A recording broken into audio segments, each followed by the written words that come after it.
I stared at our bank account in disbelief. $103,450 transferred out. My entire life savings gone. Just 36 hours later, my husband Ethan's text message appeared. I need space. This isn't working anymore. I'm staying with a friend. After 8 years of marriage, after I had drained my retirement account to pay off his business debts, he vanished without a proper goodbye. His mother even had the audacity to email me. Ethan deserves someone who can truly support his ambitions. Before we jump back in, tell us where you're tuning in from, and if this story touches you, make sure you're subscribed, because tomorrow I've saved something extra special for you. What none of them realized was that I'd discover a hidden network of accounts that would turn their perfect little facade upside down. The confirmation email from the bank seemed to pulse on my computer screen, the numbers burning into my vision. 103,450 transferred successfully. I remember feeling strangely numb in that moment. I had just given away every penny I'd meticulously saved over 12 years working at Westlake Memorial Hospital to rescue my husband's failing construction company. But I didn't hesitate. That's what you do when you love someone, right? You help them when they're drowning. I closed my laptop and looked around our suburban home. It wasn't extravagant, but we had made it ours. Or so I thought. The living room walls I'd painted myself in that warm terracotta color Ethan had initially resisted but eventually came to love. The reclaimed wood coffee table we'd found at that quirky antique store in Cedar Springs during our 5th anniversary trip. The gallery wall of our travel photos, Barcelona, Thailand, Quebec City, each frame carefully selected to tell our story. All these fragments of a life I believed was solid and real. If someone had told me then that within 2 days that life would completely unravel, I would have laughed in disbelief. My phone buzzed with a text from Ethan. Meeting with potential. Investors running late. Don't wait up. Another late night. There had been so many lately. I told myself it was because of the business troubles, the stress of nearly losing Taylor Construction, the company he had built from the ground up over the past decade. I made his favorite meal, bourbon-glazed salmon with roasted vegetables, and left it in the fridge with a note. Proud of you. We'll get through this together. Love always, Rachel. I went to bed alone, as I had so many nights before, comforting myself with the thought that things would improve now. The debt would be paid, the business would recover, we could finally start trying for the baby we'd been discussing.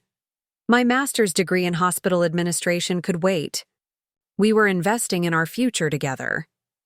I slept deeply that night, unaware that it would be the last time I would sleep in our bed.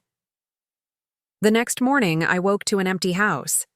Ethan's side of the bed hadn't been slept in. Strange, but not unprecedented. Sometimes, when work ran extremely late, he crashed at his office on the pull-out sofa. I called his cell, straight to voicemail. I texted, "Everything okay? Love you." 4 agonizing hours later, my phone finally buzzed. I need space. This isn't working anymore. I'm staying with a friend. I'll call you in a few days to figure things out. 21 words. That's all it took to demolish 8 years of marriage. My hands trembled so violently I could barely hold the phone as I called him immediately. Voicemail again. I called 3 more times. Nothing. Panic rising in my throat, I called his office. His assistant Jordan answered, her normally cheerful voice subdued. "I'm sorry, Rachel. Ethan asked not to be disturbed today." "Jordan, this is an emergency. My husband just sent me a text basically ending our marriage. I need to speak with him now." A long pause followed. He's not here, Rachel. He called this morning to say he'd be working remotely for a few days. Working remotely? Ethan never worked remotely. He insisted on being on site, claimed his crews respected him because he showed up every day, rain or shine. "Please, Jordan, do you know where he is? This isn't like him." Another pause, even longer this time. "I shouldn't be telling you this, but he's with Megan. They left for the airport this morning. Some kind of business trip to Miami. I'm so sorry, Rachel. Megan, the new project manager Ethan had hired 6 months ago. Tall, confident Megan with her architectural degree and perfectly highlighted hair. I'd met her at the company Christmas party last year. She'd been overly friendly, asking about my work at the hospital, about our renovation plans for the house, about my family's financial situation after my mother's illness. My savings. The realization hit me like a physical blow. The timing wasn't a coincidence. I transferred the money, and less than 2 days later, he was gone with her. I hung up without saying goodbye to Jordan and collapsed onto our kitchen floor, my legs suddenly unable to support my weight. The coldness of the tile seeped through my pajama pants as the truth seeped into my consciousness. I had been used. My phone buzzed again. A text from Ethan's mother, Diane. Ethan told us what happened. We think this break will be good for him. He's been under so much pressure trying to make things work with someone who doesn't really understand his vision. Perhaps this is for the best. The cruelty of those words cut deeper than Ethan's betrayal. For 8 years, I had organized every Taylor family gathering, sent thoughtful gifts for every birthday and anniversary, spent countless Sundays in their backyard listening to the same stories about Ethan's childhood accomplishments. And all along, they had been thinking I wasn't good enough for their precious son. I didn't respond. What could I possibly say? The walls of our home, the home I had poured so much love into, suddenly felt like they were closing in on me. The photos of us smiling on beaches and mountaintops now seemed like evidence of an elaborate fraud. The carefully chosen furniture, once symbols of our shared future, now just props in a play where I'd been the only one who didn't know the real script. How could I have been so blind, so trusting, so completely, utterly foolish?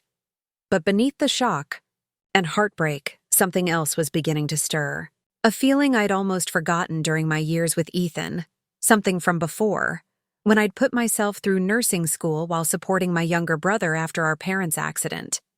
Something hard and resilient that had been buried under years of compromise and accommodation. Determination. Before we dive deeper into my story, I'd love to know where you're watching from today.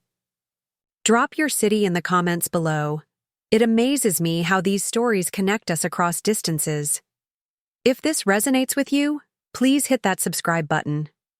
I've been overwhelmed by how many of you have reached out after my previous videos, and tomorrow I'm sharing a special follow-up about financial recovery after betrayal that you won't want to miss.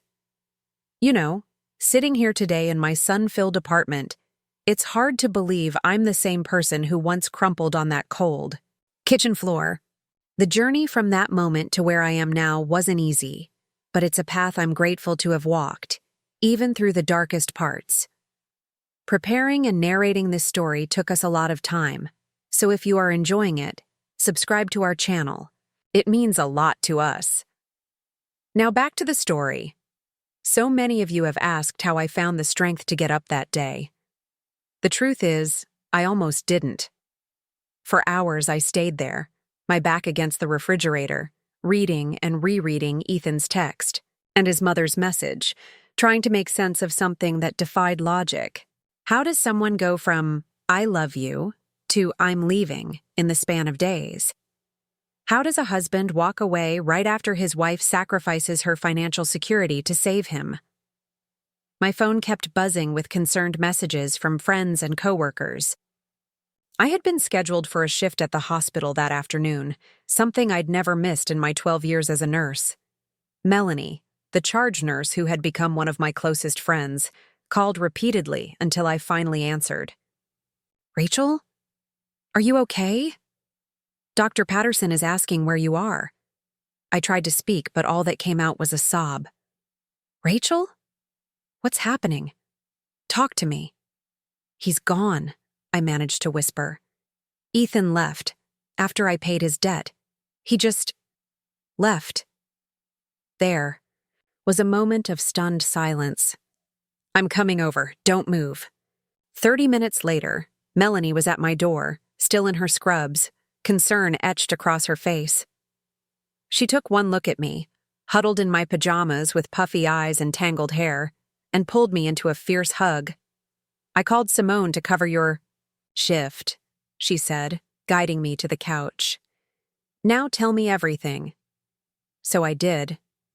I told her about the mounting business debt that Ethan had revealed 3 weeks ago, how his biggest client had backed out of a multi-million-dollar renovation project after materials had already been purchased, how the bank was threatening to call in his loans, how he might lose the business his father had started, how devastated he'd been. "He said he'd tried everything," I explained, twisting my wedding ring. "He was so desperate, Mel. I've never seen him like that. He said if he could just get through this crisis, the business would recover.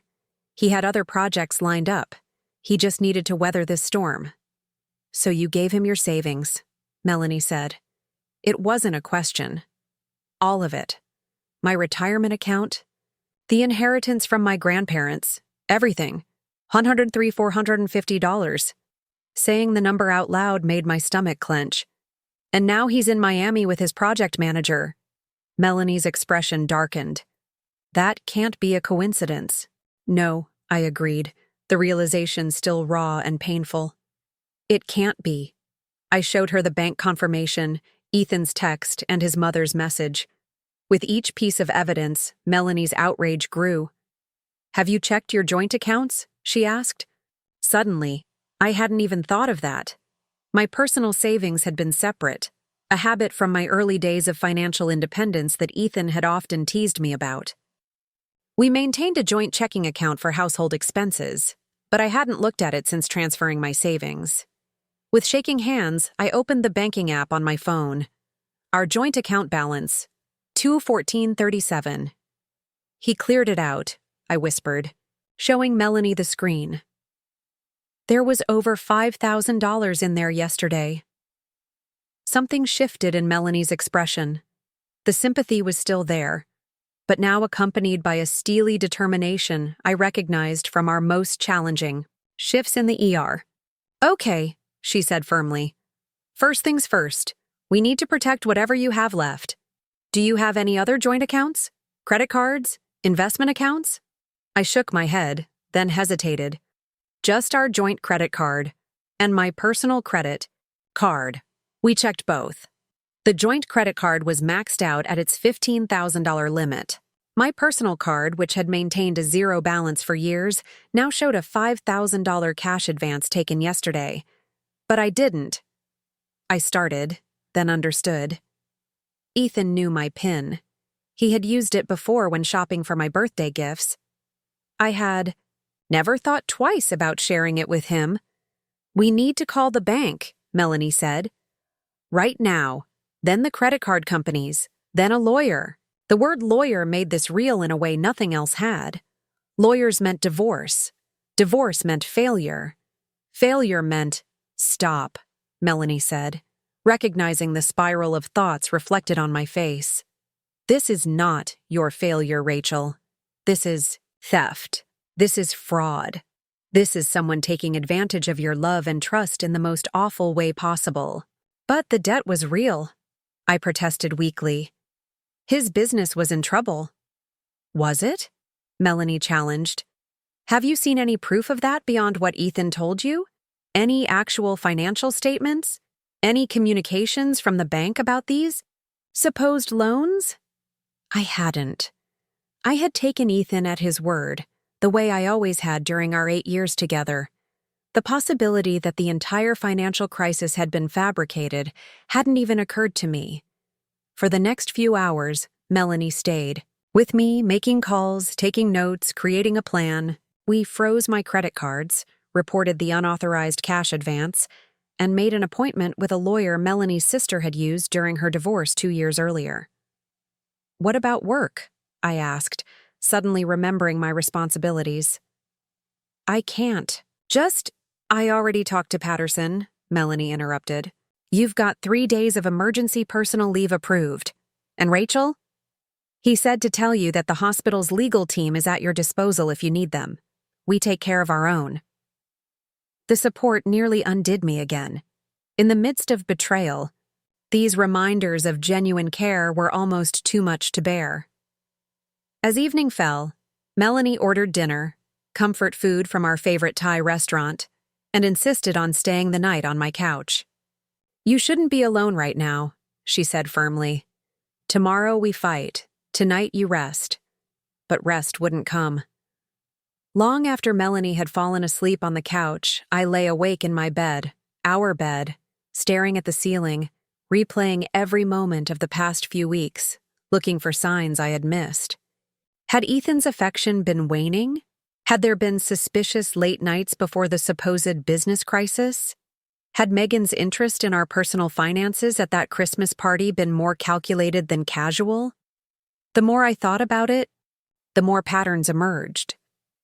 Ethan's increasing criticism of my career choices, his dismissal of my desire to pursue a master's degree as impractical, his gradual isolation of me from my college friends whom he found too independent, his insistence that my savings would be better served in his business than sitting in low-yield retirement accounts. Around 3 a.m., a new text arrived from Ethan. "I need time to think. Please don't contact me for a while. I'll be in touch about arrangements when I'm ready." No apology, no explanation. Just more distance and vague references to arrangements. Something hardened inside me then. A seed of anger took root where there had only been shock and grief before. Who was this person? Who could take my life savings and then demand space? Who could build a life with me for 8 years and then discard me with a text message? And more importantly, who had I become that I had allowed it? As dawn broke, I made a promise to myself. This story wouldn't end with me as the abandoned wife, the financial victim, the foolish woman who gave away her security for love. However this story unfolded, I would write the ending. The morning sun filtered through the curtains as I sat at our kitchen table, a cup of coffee growing cold beside me. Melanie had left for her shift at the hospital after making me promise to eat something and to call if I needed anything at all. I was alone in the house that suddenly felt too big, too empty, too full of memories. I opened my laptop and pulled up the email I'd received from the bank 3 days earlier, the confirmation of the wire transfer that had drained my accounts. The polite, automated message seemed almost cruel in its neutrality. "Your transfer of $103,450 to Taylor Construction LLC has been completed successfully. Thank you for banking with First Regional." 3 weeks ago, Ethan had come home late, his face drawn with worry. I'd been curled up on the couch grading nursing certification exams. I taught part-time at the community college to supplement my hospital income and to keep current with the latest practices. I remember looking up, immediately concerned by his expression. "What's wrong?" I'd asked, setting aside my work. He'd sunk into the armchair across from me, running his hands through his dark hair in that way he did when truly stressed. "The Lakewood project fell through," he said finally. "They pulled out completely." The Lakewood project, a major renovation of a historic hotel, had been Taylor Construction's biggest contract to date. A $4.2 million project that was supposed to secure the company's reputation as a premier restoration contractor in the region. "But you already started demolition," I said, confusion mixing with concern. "They signed the contract months ago. Their financing collapsed." His voice was flat, defeated. "Their primary investor pulled out, and they can't secure alternate funding. It's all in the contract. If they can't finance, they can pay a termination fee instead of the full amount." "How much is the termination fee?" $50,000. He laughed bitterly. "Which doesn't even cover the custom materials we've already ordered or the crews I've already committed." Over the next hour, Ethan laid out the dire financial situation. The company had leveraged itself for this project, investing in specialized equipment and hiring additional skilled workers. Materials had been pre-ordered, many of them custom-made for the historic specifications. Subcontractors had been paid deposits. "The bank is threatening to call our business loans," he explained, showing me emails on his phone. "We've always been solid before, But this puts us in breach of our cash flow requirements. If we can't show liquidity within 30 days, they'll call everything due. How much do you need to keep them at bay? I asked, already mentally calculating what we might be able to pull together. He hesitated before answering. Just over 100,000. The number hung in the air between us. It was an impossible sum to most people, and yet, I realized with a strange sense of fate, almost exactly what I had in my combined savings. I have it, I said quietly. Ethan looked up sharply. What? Between my retirement account and the inheritance, from my grandparents, I have about that much. We could use it to get through this crisis. Rachel, no. He shook his head firmly. That's your security, your future. I can't ask you to risk that on the business. You're not asking. I'm offering. I moved to sit beside him, taking his hand. This is what marriage means, Ethan. Supporting each other through hard times. The business will recover and we'll rebuild my savings together. I don't deserve you, he whispered, pulling me into a tight embrace. For the next few days, Ethan had seemed hesitant, repeatedly asking if I was certain about using my savings. Each time I reassured him, his gratitude seemed to grow. He brought home flowers, cooked dinner, reminisced about our early days together, attentions that had become rare in recent years as we both focused on our careers. I mistook his attention for renewed connection.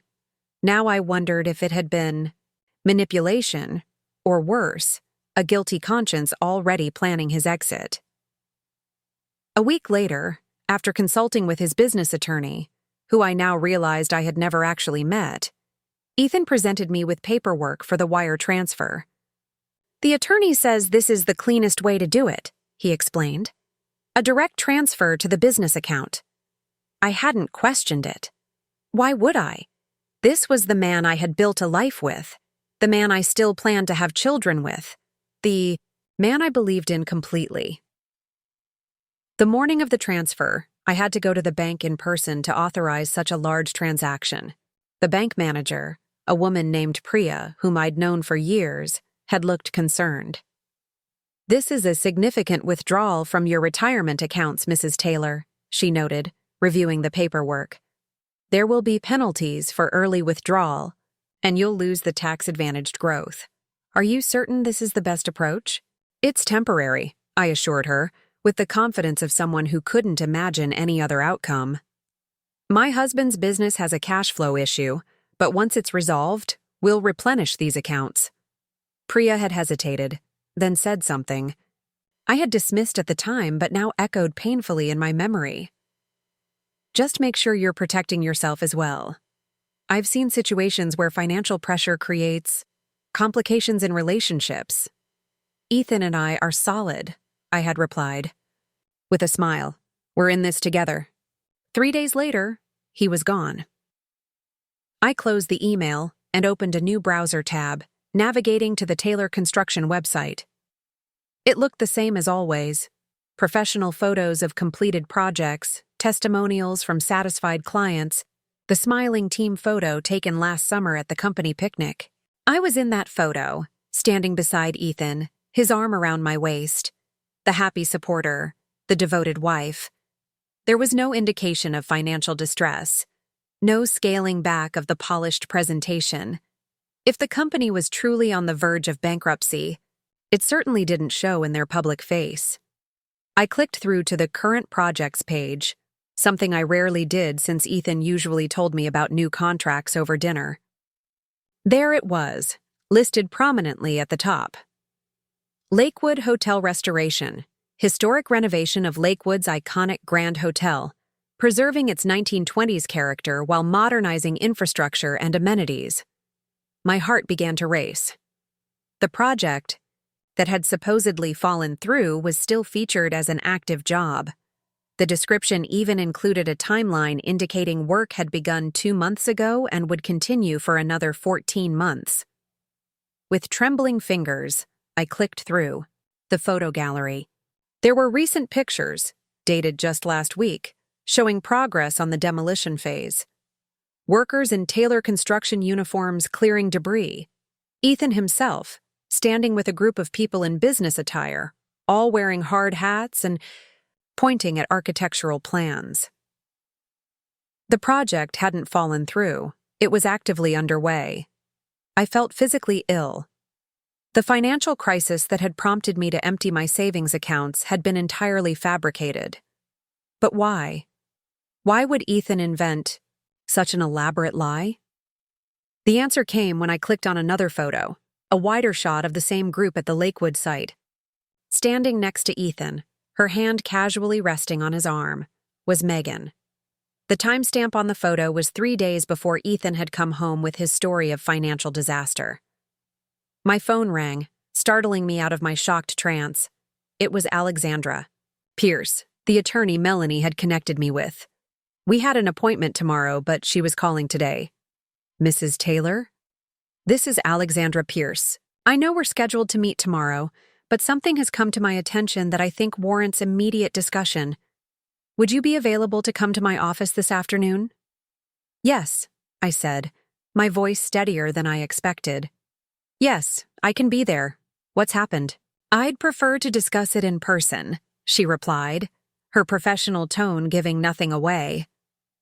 But I've received some information about recent financial transactions from Taylor Construction that I believe you should be aware of as soon as possible. As I hung up, a strange calm settled over me. The shock was receding, replaced by something colder and more focused. I had spent 8 years building a life with someone who had just revealed himself to be a stranger. And possibly much worse than that. The money was gone, the marriage was over, but I still had something Ethan might not expect. The truth was emerging, and with it, my determination to understand exactly what had happened and to hold him accountable. I took one last look at the website photo of Ethan and Megan at the Lakewood Hotel site, the project that was supposedly in ruins, and saved it to my computer. Then I showered, dressed in my most professional outfit, and prepared to meet Alexandra Pierce to discover just how deep this deception went. As I drove to the attorney's office, I thought about what I had sacrificed for Ethan over the years. Not just the money, which was substantial enough, but pieces of myself. The master's program I had deferred because the timing wasn't right. The friendships that had faded because Ethan found certain people too negative. The career advancement opportunities I had passed on because they would have required more time away from home when Ethan needed support during his company's growth phase. I had made these choices willingly, believing they were investments in our shared future. Now I wondered if they had been withdrawals from my sense of self instead. Slow, subtle draining that had left me vulnerable to this final, devastating financial exploitation. The law offices of Pierce & Associates occupied the 15th floor of a downtown building with views of the river. As the elevator ascended, I felt myself standing taller. Whatever Alexandra Pierce had discovered, I was ready to hear it. The time for denial, for making excuses for Ethan's behavior, for blaming myself, was over. The truth, however painful, would be the first step toward reclaiming what I had lost, not just my savings, but my agency, my clarity, and my future. Alexandra. Pierce's office was exactly what you'd expect from a high-powered attorney. Elegant, but not ostentatious, designed to convey competence and discretion.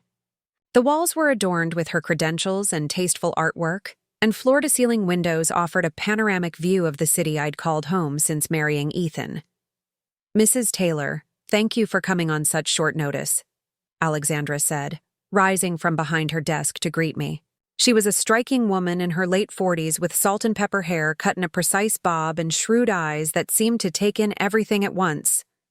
Please, call me Rachel, I said, shaking her hand. Mrs. Taylor doesn't feel quite right anymore. She nodded, gesturing for me to take a seat. Rachel, then. I appreciate your prompt response. Before we discuss the new information, I'd like to get a clearer picture of your situation. For the next half hour, I detailed my marriage to Ethan, the supposed business crisis, the transfer of my savings, and his subsequent disappearance with Megan. I also shared my discovery that the Lakewood project, the supposedly failed venture that had precipitated the financial emergency, was very much active. Alexandra took meticulous notes, occasionally asking clarifying questions. Her expression remained professionally neutral, but I caught flashes of something harder in her eyes as the full extent of the deception became clear. "And your home," she said, reviewing her notes. "You mentioned it's in both your names?" "Yes. We bought it 5 years ago. The down payment came mostly from me, another inheritance from my aunt, but the mortgage is joint. Any other major assets? Vehicles, vacation property, valuable collections?" I shook my head. "Ethan drives a company truck. I have my Honda, which is paid off. We have some nice furniture and Ethan's grandfather's watch collection, but nothing exceptionally valuable." "What about your life before Ethan?" Alexandra asked, changing direction. "You mentioned nursing. Tell me about that." The question caught me off guard. I had come prepared to discuss financial fraud and divorce proceedings, not my personal history. But something in Alexandra's attentive posture told me this wasn't idle curiosity. "I've been a nurse for 12 years, I said. "Emergency department, primarily, though I've worked in trauma and intensive care as well. For the past 4 years, I've also taught certification courses at Westlake Community College." "You enjoy teaching?" "Very much. I was actually planning to pursue a master's in nursing education before—" I trailed off, the familiar ache of deferred dreams surfacing unexpectedly. "Before what?" Alexandra prompted gently. "Before Ethan suggested it wasn't the right time. His business was growing and he needed support at home. He said we should focus on his company's expansion first, then my education later." Alexandra made another note. "And your family? You mentioned inheritances." "My parents died in a car accident when I was 22. My younger brother was still in high school, so I became his guardian while finishing nursing school. The first inheritance was my parents' life insurance, not a fortune, but enough to help get my brother through college. My grandparents left me another small sum when they passed 3 years later, and my aunt left me money specifically for a home purchase when she died of cancer 5 years ago." "So you've experienced significant loss," Alexandra observed, "and taken on substantial responsibility from a young age." I hadn't thought about it in those terms before, but she was right. My adult life had been shaped by responding to crises, stepping up when needed, putting others first. Perhaps that pattern had made me particularly vulnerable to Ethan's manipulation, or particularly attractive as a target. "What about friends and social connections?" Alexandra continued. "Outside of work? Who makes up your support network?" I hesitated, suddenly aware of how isolated I had become. "Melanie from the hospital, obviously. A few other nurses. My brother lives in Seattle now with his wife and kids. We're close, but distance makes regular contact challenging." "Any friends from before your marriage that you've maintained relationships with?" An uncomfortable realization dawned as I tried to think of names. "Not really. I had a close group of friends from nursing school, but we drifted apart." The truth was more complicated. Ethan had found reasons to dislike each of them. Karina was too dramatic. Jesse was a bad influence who partied too much. David had obvious feelings for me that made Ethan uncomfortable. One by one, I had let these connections fade, prioritizing my marriage over friendships Ethan didn't approve of. Alexandra seemed to read between the lines. "That happens sometimes in relationships," she said neutrally.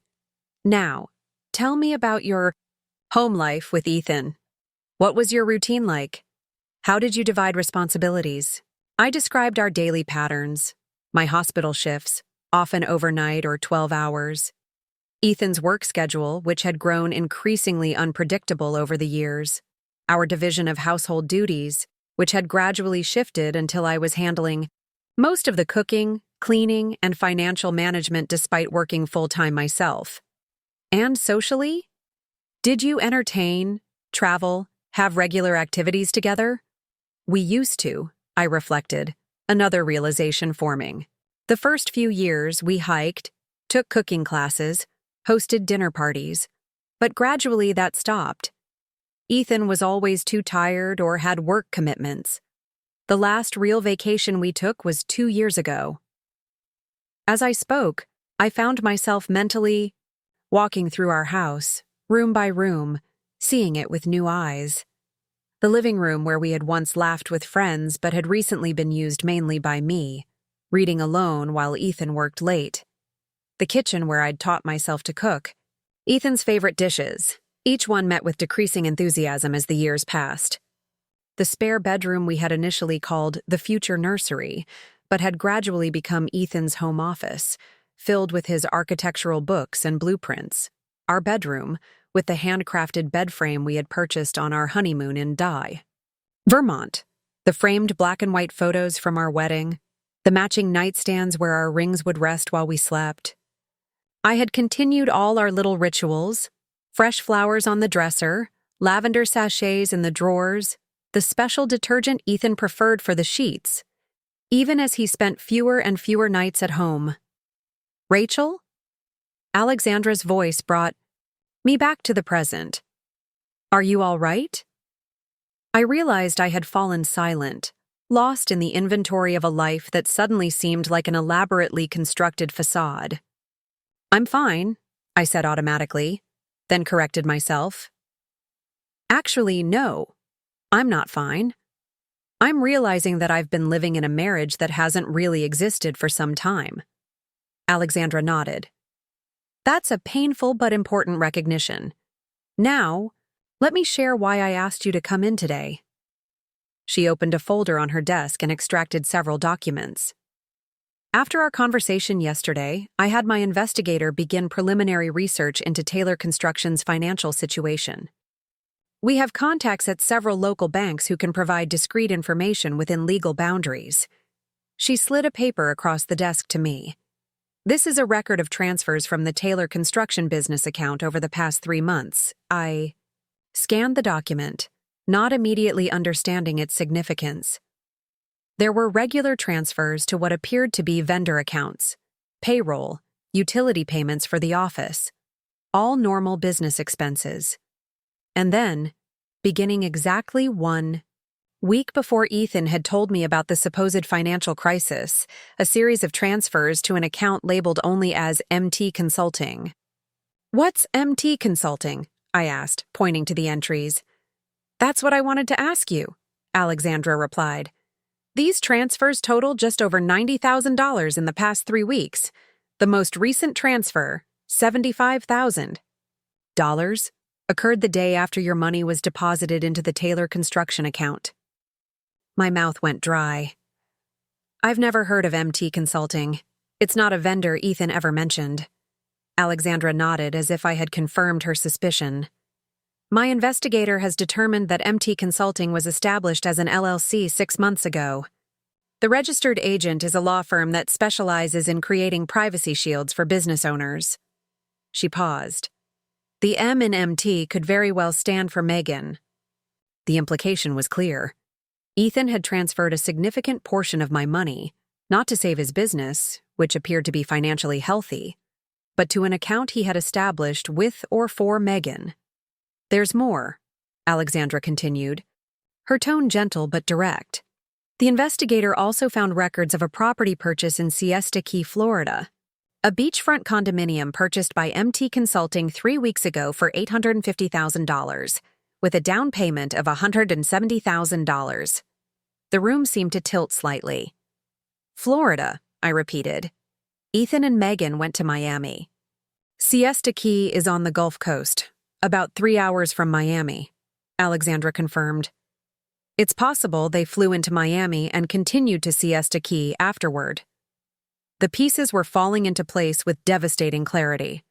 Ethan hadn't needed my money to save his failing business. The business was fine. He had systematically extracted my savings as part of a planned exit, an exit that included a luxury beachfront property with his project manager. How long? I asked, my voice barely above a whisper. How long do you think this has been in the works? Alexandra's expression was compassionate but unflinching. Based on the timing of the LLC formation, the property search likely began at least 6 months ago.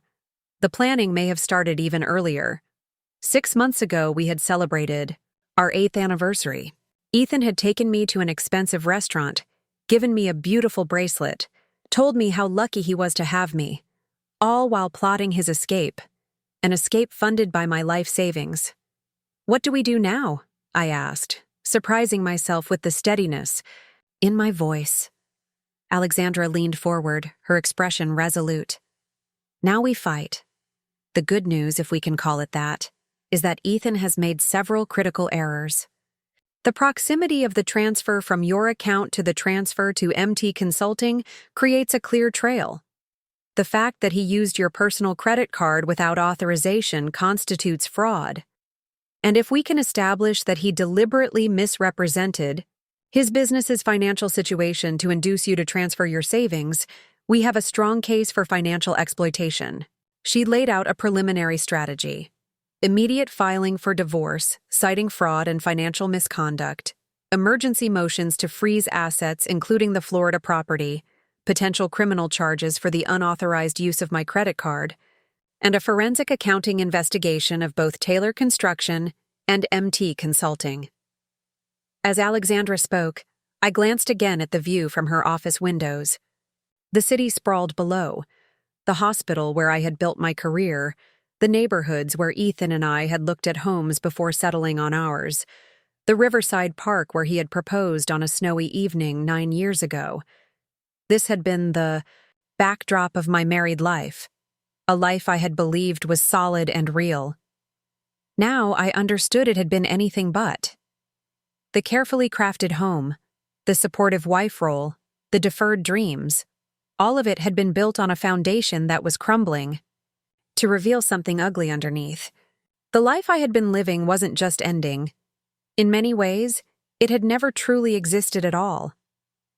After leaving Alexandra's office, I didn't go home. I couldn't face the emptiness of that house just yet, not with the weight of these new revelations pressing down on me. Instead, I drove to Lakeside Park, a quiet spot overlooking the water where I used to come on my days off before Ethan gradually filled my free time with his needs and preferences. I sat on a bench watching the late afternoon sun sparkle on the water, trying to process everything I'd learned. The Lakewood project hadn't failed. Ethan's business wasn't in financial trouble. The crisis that had prompted me to empty my savings had been entirely manufactured. And most devastating of all, this betrayal had been meticulously planned for months, possibly longer. As painful as these revelations were, they forced me to confront an uncomfortable question. Had there been warning signs I'd missed? Red flags I'd dismissed or rationalized away? My mind drifted back to the early days of our relationship. We'd met at a charity auction benefiting the hospital's pediatric wing. Ethan's construction company had donated renovation services, and he was there, representing the business. I remember being struck by his confidence, his easy charm, the way he seemed genuinely interested in my work as a nurse. "It takes a special kind of person to do what you do," he'd said, his admiration seeming sincere. "I build structures, but you help rebuild people. That's real impact." His words had touched me deeply. I wasn't used to men valuing my career so explicitly. Our relationship had progressed quickly after that. Within 6 months, he was talking about marriage. At 9 months, he proposed. Looking back now, I could see how he'd accelerated our relationship, sweeping me into a whirlwind romance that left little time for careful consideration. My brother Jason had voiced concerns about the pace. "You've only known him a year, Rach. What's the rush?" But I'd dismissed them as overprotection. After all, Jason was still dealing with the aftermath of our parents' death in his own way. He was afraid of more loss, I'd reasoned. Ethan was just decisive, knew what he wanted. The wedding had been exactly what Ethan wanted. A lavish affair at Willow Creek Country Club with over 200 guests. most of them Ethan's business associates and his parents' friends.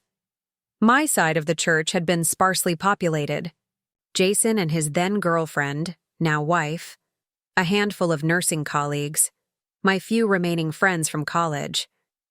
I'd wanted something smaller, more intimate, but Ethan had insisted.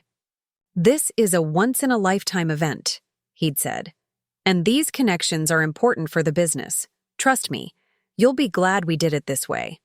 I had trusted him, and when the wedding came in significantly over budget, requiring me to use some of my first inheritance to cover the excess costs, I hadn't complained. Marriage was about compromise, after all. Our honeymoon, 2 weeks in the Caribbean, had been perfect. Ethan had been attentive, romantic, seemingly focused entirely on making me happy. It was only afterward, as we settled into married life, that subtle shifts began to occur. First came the comments about my friends. Nothing overtly controlling, just casual observations dropped into conversations. "Karina seems pretty emotional. Does she always create drama like that? Is Jessie seeing anyone steady yet? I worry she's a bad influence with that party lifestyle. David obviously has feelings for you. It makes me uncomfortable how he looks at you." One by one, my friendships had dwindled as I unconsciously adjusted my social life to avoid Ethan's disapproval. It had happened so gradually, I hardly noticed the increasing isolation. Then came the subtle undermining of my career ambitions. When I was offered a leadership position in the emergency department 3 years into our marriage, Ethan had seemed supportive at first. But as the start date approached, his concerns multiplied. "The hours will be so unpredictable. We'll never see each other. The stress will be tremendous. Is that really good for your health? The small salary increase hardly seems worth the added responsibility." I had declined the position, telling myself it was a mutual decision based on work-life balance. Now I recognized it as the first major career sacrifice I'd made to accommodate Ethan's preferences. The pattern continued with my graduate school aspirations. What began as maybe next year when things settle down became, is another degree really necessary when you're already successful? The message was always the same. My professional growth should take a backseat to his business needs and our relationship, which increasingly meant his needs alone. Financial control had evolved gradually too. Early in our marriage, we maintained separate accounts along with our joint household account. But after a few years, Ethan started questioning this arrangement. "It feels like we're not fully committed if we're keeping money separate," he argued. "Don't you trust me to make decisions for our family?" I had compromised by increasing the amount I contributed to our joint account, while still maintaining my personal savings. Ethan had never pushed too hard on those, not until he needed them for his fictitious business crisis. The most insidious shift had been in our home life. When we first married, we shared household responsibilities relatively equally. Ethan cooked occasionally, helped with cleaning, took care of yard work and home repairs. But gradually, more and more domestic duties fell to me, despite my full-time nursing schedule with its unpredictable hours and often exhausting shifts. "You're just better at these things," he'd say when I asked him to take on more household tasks. "And my work is so demanding right now." His work was always demanding, mine was too, but somehow that never factored into the equation. I thought about our home renovation 2 years ago, a project I had initially been excited about.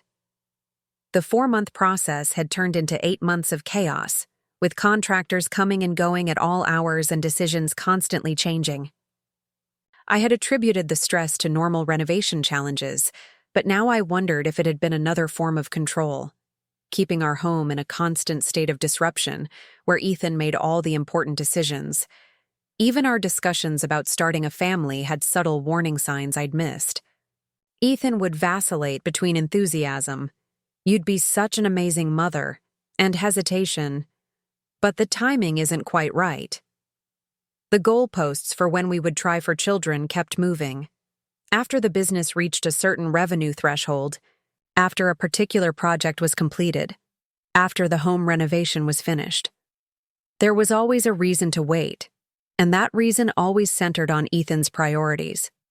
As the sun began to set over the lake, casting long shadows across the water, I recalled a conversation from about a year ago that should have been a glaring red flag. We had been discussing retirement planning, specifically whether to increase our contributions to our respective accounts. "Your retirement plan is my business," Ethan had said with a laugh. "By the time we're ready to retire, Taylor Construction will be worth millions. We won't need to worry about 401ks and IRAs. At the time, I'd been touched by his confidence in our shared future. Now those words took on a sinister new meaning. My retirement plan was his business, literally. He had been planning to use it to fund his new life with Megan. Another memory surfaced, a casual dinner with Ethan's parents about 8 months ago. His mother, Diane, always quick with unsolicited advice, had made a comment about my career. "Nursing is such a demanding job, Rachel. Have you ever thought about doing something less stressful? Something that would give you more flexibility to support Ethan's business growth?" Ethan had nodded along, adding, "Mom has a point. The business is at a critical stage. Having you more available would make a huge difference." The suggestion had stung, but I'd swallowed my objections. Now I wondered if that conversation had been part of a larger plan, another attempt to diminish my independence before the final financial extraction. Perhaps the most obvious warning sign had been Megan's arrival at Taylor Construction. Ethan had hired her as a project manager 6 months ago, singing her praises constantly. She has such a fresh perspective on the business. Megan has connections with developers I've been trying to reach for years. She understands my vision better than anyone. I had been genuinely happy that he'd found such a valuable team member. I'd even gone out of my way to welcome her, inviting her to dinner at our home, asking about her background and interests, all while she and Ethan were likely already planning their future together. A future funded by my savings. The pattern was so clear now that I couldn't believe I had missed it. The gradual isolation from friends and family, the subtle undermining of my career goals, the increasing burden of household responsibilities, the controlled chaos of home renovations, the ever-shifting timeline for major life decisions like children, the comments suggesting I should reduce my work commitments to support his business, the introduction of Megan and her rapid elevation within the company.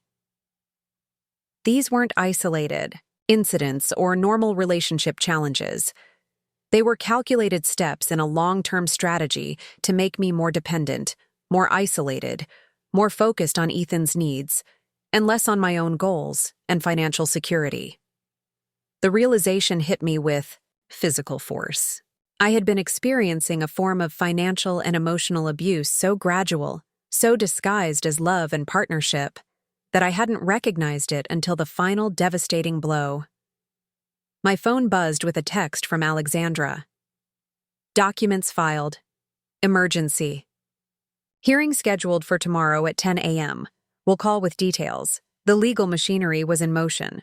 The battle for justice, and for my financial survival, was beginning." But as I sat watching the last rays of sunlight disappear behind the buildings across the lake, I realized this fight wasn't just about recovering money or punishing Ethan's betrayal. It was about reclaiming the person I had been before. The confident nurse with ambitions and friends and dreams of her own. The woman who had somehow gotten lost in the carefully constructed reality of being Ethan Taylor's wife. The emergency hearing was scheduled for 10 a.m. at the county courthouse, a grand stone building downtown that I'd passed countless times but never entered. Alexandra had prepared me for what to expect. We were seeking immediate freezing of assets, including the Florida property, and temporary control of Taylor Construction's accounts to prevent further dissipation of funds. I spent a restless night at Melanie's apartment, unable to face going home. Every time I closed my eyes, I saw Ethan and Megan on a pristine Florida beach, laughing about how easily they had manipulated me. Sleep came in fitful bursts, broken by jolts of anxiety as new realizations hit me. I needed to change my direct deposit information, update my emergency contacts at the hospital, figure out whether to keep or sell the house I could no longer afford on my own. By morning, I was exhausted but resolute. I dressed in a navy blue suit I'd worn to professional conferences, something I'd purchased myself, not one of the outfits Ethan had subtly guided me toward buying over the years with comments about what suited me best. Alexandra met me on the courthouse steps at 9:30, immaculately composed as always. "We've had an interesting development," she said quietly as we walked toward the entrance. "Ethan's attorney contacted me at 7 a.m. They want to negotiate." "His attorney? Already?" I hadn't expected Ethan to respond so quickly. How did he even know about the filing? "The court notifies all parties immediately when emergency orders are requested," Alexandra explained. "Ethan must have had legal representation already lined up." Of course he did. This had been planned for months. He would have prepared for every contingency, including my legal response. "What are they offering?" I asked as we passed through security. "Nothing concrete yet, just feeling us out. But the fact that they reached out so quickly suggests they're concerned about what might come out in open court." Alexandra gave me a significant look. People who have nothing to hide rarely rush to negotiate before the facts are presented. The family court was on the 3rd floor, a wood-paneled room with uncomfortable benches and an atmosphere of quiet tension. We were early, but the room was already half full with other people awaiting their hearings.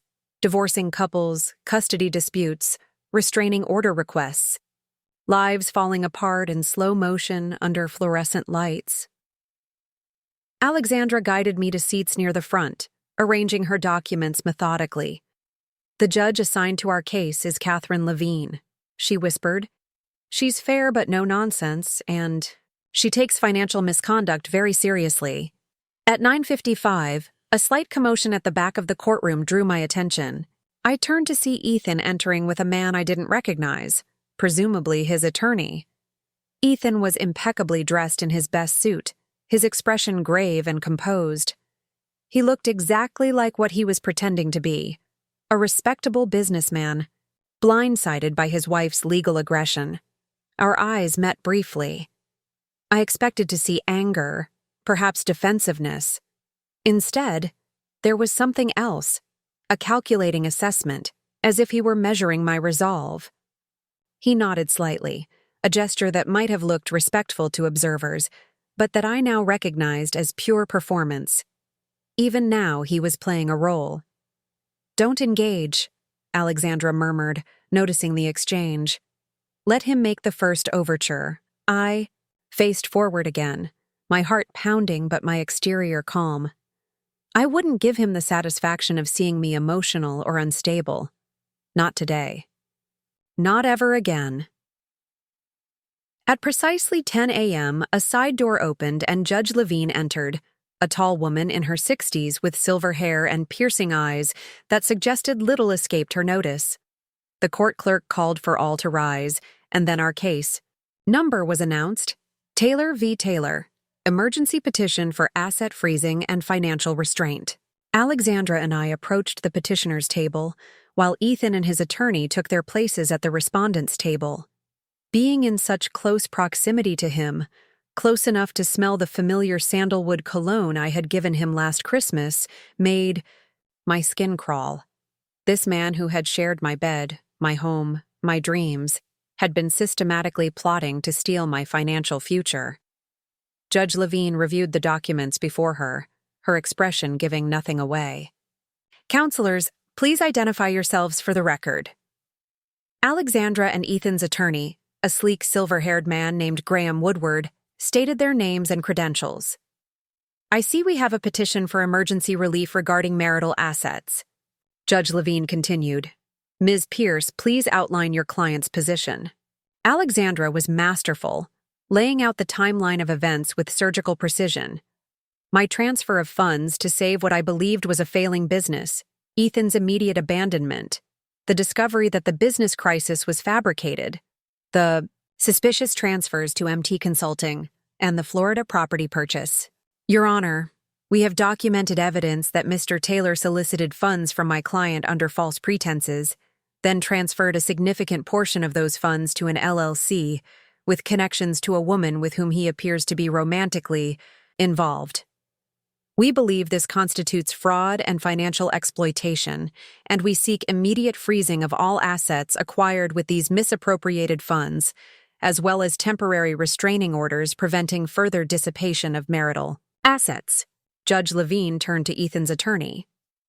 Mr. Woodward, your response? Woodward stood, straightening his custom suit jacket. Your Honor, these allegations are both inflammatory and factually inaccurate. Mrs. Taylor's transfer of funds to Taylor. Construction was a gift freely given to support her husband's business during a temporary cash flow issue. The funds were used appropriately for business purposes, and Mr. Taylor categorically denies any fraudulent intent. And the transfers to MT Consulting? Judge Levine asked, her tone neutral but her gaze sharp. Woodward didn't miss a beat. MT Consulting is a legitimate business contractor providing specialized services to Taylor Construction. The transfers represent payment for services rendered in connection with the Lakewood Hotel project. Services? Rendered by whom, specifically? Judge Levine pressed. A flicker of discomfort crossed Woodward's face. By various professionals contracted through MT Consulting, Your Honor, including Ms. Megan Trent, the registered agent of MT Consulting, who is currently with Mr. Taylor in Florida. Woodward glanced at Ethan before responding. Ms. Trent is indeed a contractor with specialized expertise critical to Taylor Construction's projects. I see. Judge Levine made a note, then looked directly at Ethan. Mr. Taylor, is it your position that your wife's transfer of over $100,000 from her personal retirement and inheritance accounts was intended as a gift rather than a loan or investment in the business? Ethan stood, the picture of respectful confidence. Yes, Your Honor. Rachel understood the nature of construction business fluctuations and wanted to support the company. There was no formal loan agreement or investment structure discussed. And was Taylor Construction experiencing an imminent financial crisis at the time of this gift, as Mrs. Taylor alleges you claimed? The slightest hesitation. Business finances are complex, Your Honor. We were managing cash flow challenges related to project timelines. Judge Levine's eyes narrowed almost imperceptibly. That's not what I asked, Mr. Taylor. Was the company in danger of bankruptcy or loan default, as you allegedly represented to your wife? Ethan shifted his weight slightly. There were concerns about meeting certain obligations, yes. Yet the Lakewood Hotel project, the project you allegedly told Mrs. Taylor had fallen through, appears to be actively underway according to your company website and public records. There were temporary issues with that project that were subsequently resolved, Ethan replied, his composure slightly frayed for the first time. Judge Levine turned back to her documents for a moment, then addressed both attorneys. I've reviewed the financial records submitted. The proximity of Mrs. Taylor's fund transfer to the subsequent transfer to MT Consulting is concerning, as is the timing of the Florida property acquisition. Mr. Woodward, does your client dispute that a condominium was purchased in Siesta Key 3 weeks ago by MT Consulting LLC? Mr. Taylor is not personally the owner of that property, Your Honor, Woodward replied carefully. That wasn't my question, Judge Levine said crisply. Is the property in question owned by MT Consulting, an LLC with which your client has documented financial interactions? Yes, Your Honor, but thank you. Judge Levine cut him off, then turned to Alexandra. Ms. Pierce, the court requires more comprehensive financial documentation before making a final determination on asset division. However, given the evidence presented regarding the timeline of transactions and apparent misrepresentations, I am granting a temporary restraining order freezing the Florida property and restricting access to the MT Consulting accounts pending full discovery. She turned to address Ethan directly. Mr. Taylor, you are ordered not to transfer, encumber, or dispose of any marital assets or business assets potentially acquired with marital funds until this matter is resolved. This court takes allegations of financial misconduct very seriously, and I strongly advise full and transparent disclosure going forward. With that, she signed the order and handed it to the clerk. We'll reconvene for a full hearing in 2 weeks, by which time I expect complete financial disclosure from both parties. Next case. It was over in less than 30 minutes. As we gathered our things to leave, I felt Ethan's eyes on me again. When I finally met his gaze, I saw something I'd never seen before: uncertainty. For perhaps the first time, his careful plans weren't proceeding as expected. Outside the courtroom, Alexandra was quietly triumphant. Judge Levine saw right through their evasions. This is an excellent start. I nodded, feeling a complex mixture of emotions. Vindication, yes, but also a profound sadness. In that courtroom, watching Ethan calmly lie about our marriage and his intentions, the last remnants of the man I thought I had married had vanished completely. In his place was a stranger, calculating, deceptive, and potentially dangerous, now that his schemes were being exposed. As we walked toward the courthouse exit, Woodward intercepted us. "Ms. Pierce, a word." He glanced at me. "Privately?" "Anything you wish to say to me can be said in my client's presence," Alexandra replied coolly. Woodward's jaw tightened. "Fine. My client is prepared to offer immediate return of Mrs. Taylor's transferred funds as a good faith gesture, provided certain conditions are met." "What conditions?" I asked before Alexandra could respond. "Withdrawal of all allegations of fraud or misrepresentation, a standard no-fault divorce agreement, and mutual non-disclosure regarding all financial matters." Woodward was speaking to Alexandra, but his eyes kept darting to me, assessing my reaction. "That's not going to happen," I said firmly. Alexandra placed a gentle hand on my arm. "What my client means is that we'll need to review any formal proposal in writing. However, I should advise you that we're not interested in confidentiality agreements that might conceal potentially criminal activity." Woodward's expression hardened. "Criminal allegations are extremely serious and potentially defamatory, Ms. Pierce. Mr. Taylor has enjoyed an impeccable business reputation in this community for over a decade. Then he has nothing to worry about from a complete and transparent examination of his financial practices," Alexandra replied smoothly. "We look forward to receiving your written proposal." As Woodward stalked away, I felt a strange sense of calm settle over me. "He's worried," I observed. Alexandra nodded. "Terrified. They were counting on handling this quietly, perhaps intimidating you into accepting a minimal settlement in exchange for silence. They never expected you to fight back so quickly or so effectively." We stepped outside into the bright morning sunlight. The courthouse steps were busy with people coming and going, lawyers in suits, families in crisis, court personnel on break. Normal life continuing all around us while my world remained forever altered. "What happens now?" I asked. "Now we push forward with full discovery, demanding complete financial records for Taylor Construction, MT Consulting, and all of Ethan's personal accounts. We'll depose Megan Trent about her relationship with Ethan and the true nature of MT Consulting, and we'll continue building our case for financial fraud, which will give you significant leverage in the final settlement." Alexandra checked her watch. "I have another appointment, but my office will be in touch this afternoon with next steps. Are you going to be all right?" I considered the question seriously. Was I all right? My marriage was over. My financial security had been decimated. My home was at risk. My trust had been shattered. By objective measures, I was far from all right. And yet, standing there in the sunshine, having just watched a judge see through Ethan's deceptions and take the first step toward justice, I felt something unexpected. Strength. the kind of strength that comes from facing your worst fears and finding yourself still standing.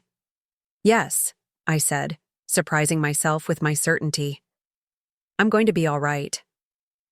As Alexandra walked away, my phone buzzed with a text message. I expected it to be Melanie checking in after the hearing. Instead, it was from Ethan. We need to talk. This can still be resolved amicably. Meet me at the house tonight. 8 p.m. My pulse quickened. After weeks of silence broken only by that cold text announcing his departure, now he wanted to talk? Now that a judge had restricted his access to his hidden assets?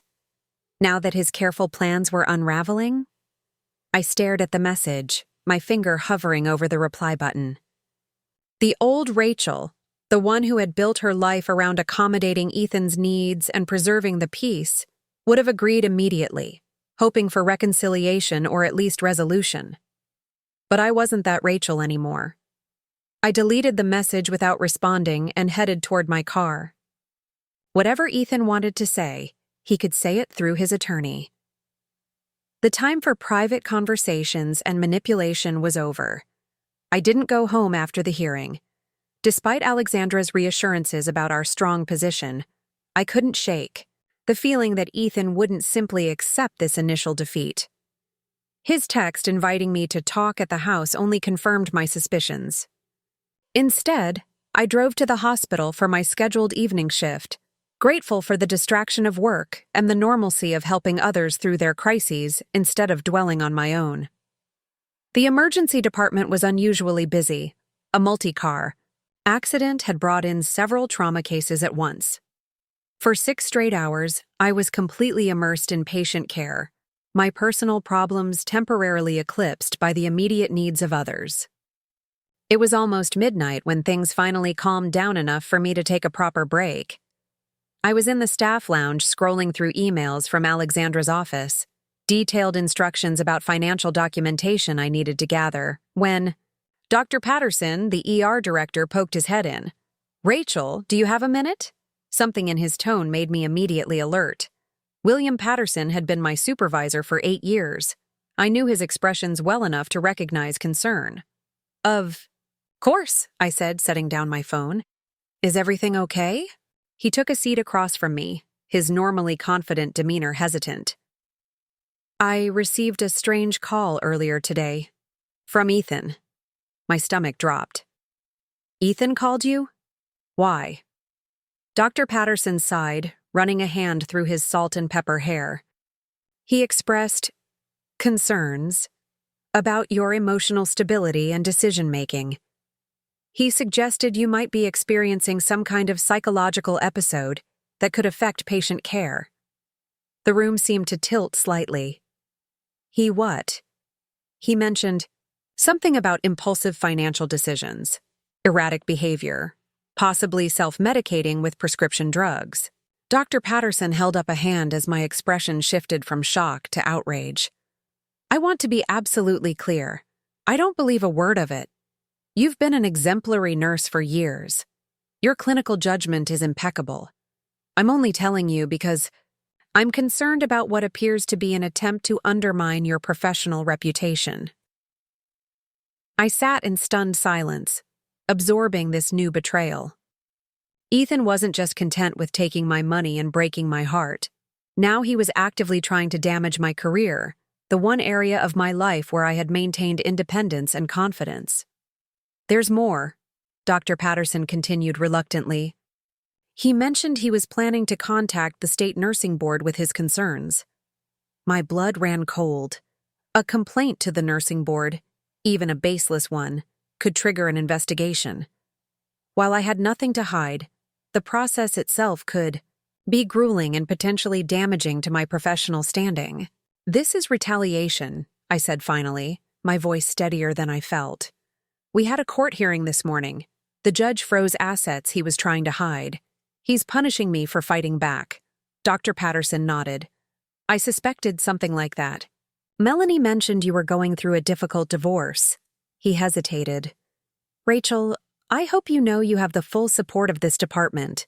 If you need time off, adjusted schedules, or assistance with legal concerns as they relate to your professional standing, just say the word. His unconditional support nearly broke through the careful composure I'd been maintaining. Thank you, I managed. I may need to take you up on that. Consider it done. And Rachel, document everything. Every communication, every action. People who make false accusations rarely stop at one. After Dr. Patterson left, I sat motionless, trying to process this escalation. Ethan's assault on my career revealed a vindictiveness I hadn't fully appreciated before. He wasn't just trying to protect his financial schemes. He was attempting to destroy the very foundation of my independence and identity. I called Alexandra, immediately, despite the late hour. She answered on the third ring, her voice alert despite having obviously been awakened. "This changes things," she said after I explained what had happened. "Attempting to interfere with your employment crosses into potential harassment and defamation. We need to document this formally and consider additional legal measures." "Could this help our case regarding the fraud?" I asked. "Absolutely. It demonstrates consciousness of guilt and retaliatory intent.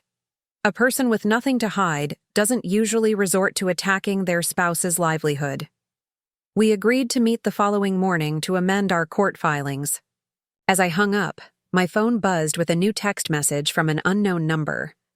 "Rachel, it's Diane. We need to talk about what you're doing to my son. Call me. This has gone far enough." My mother-in-law.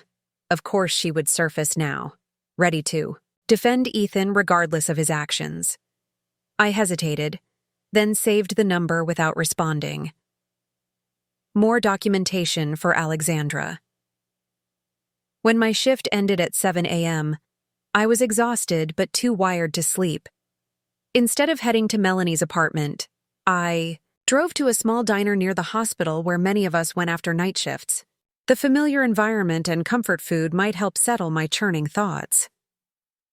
The diner was quiet at this hour, just a few other hospital workers and early-rising business people. I settled into a corner booth with coffee and tried to mentally prepare for whatever new challenges this day might bring. I was halfway through my scrambled eggs when the bell above the door jingled. I glanced up reflexively, then froze. Diane Taylor stood in the entrance scanning the diner, her gaze locked on me and her mouth set in a determined line as she marched toward my table. "Rachel." She didn't wait for an invitation before sliding into the booth opposite me.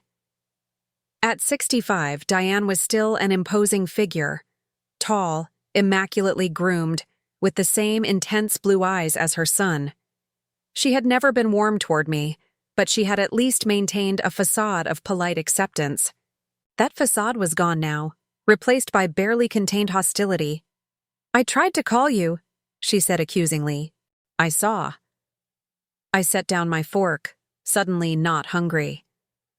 "I don't think we have anything to discuss, Diane." "You're destroying my son's reputation with these ridiculous allegations. After everything he did for you." The audacity was breathtaking. "Everything he did for me? He stole my life savings, Diane.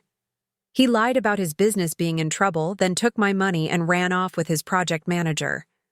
Now he's trying to sabotage my career by making false claims to my supervisor." Diane waved a dismissive hand. "You're exaggerating. The business did have cash flow issues. All construction companies do. As for Megan, she's a valuable business associate. Ethan needed space to sort out his feelings, that's all. This vindictive legal attack is completely disproportionate." I stared at her, truly seeing her for perhaps the first time. This woman had raised Ethan to believe he was entitled to whatever he wanted, that rules applied to others but not to him, that any means were justified if they served his ends. "Did you know?" I asked quietly. "About the Florida condo? About MT Consulting? About his plans to leave after getting my money?" A flicker of something, discomfort, perhaps even guilt, crossed her face before she composed herself. "Ethan confides in me?" "Yes. He was unhappy for a long time, Rachel. He felt restricted by the marriage. You were always so focused on your career, so unwilling to prioritize his needs and the family business. The family business that was never in financial trouble to begin with? She adjusted her designer scarf, avoiding my eyes. Business finances are complex. You wouldn't understand the nuances. I understand fraud, Diane. I understand theft. I understand that your son deliberately manufactured a crisis to extract money from me, then immediately transferred a large portion of it to an account connected to the woman he was having an affair with. You have no proof of an affair, she snapped. The court doesn't need proof of the affair to recognize the financial misconduct, but I'm curious.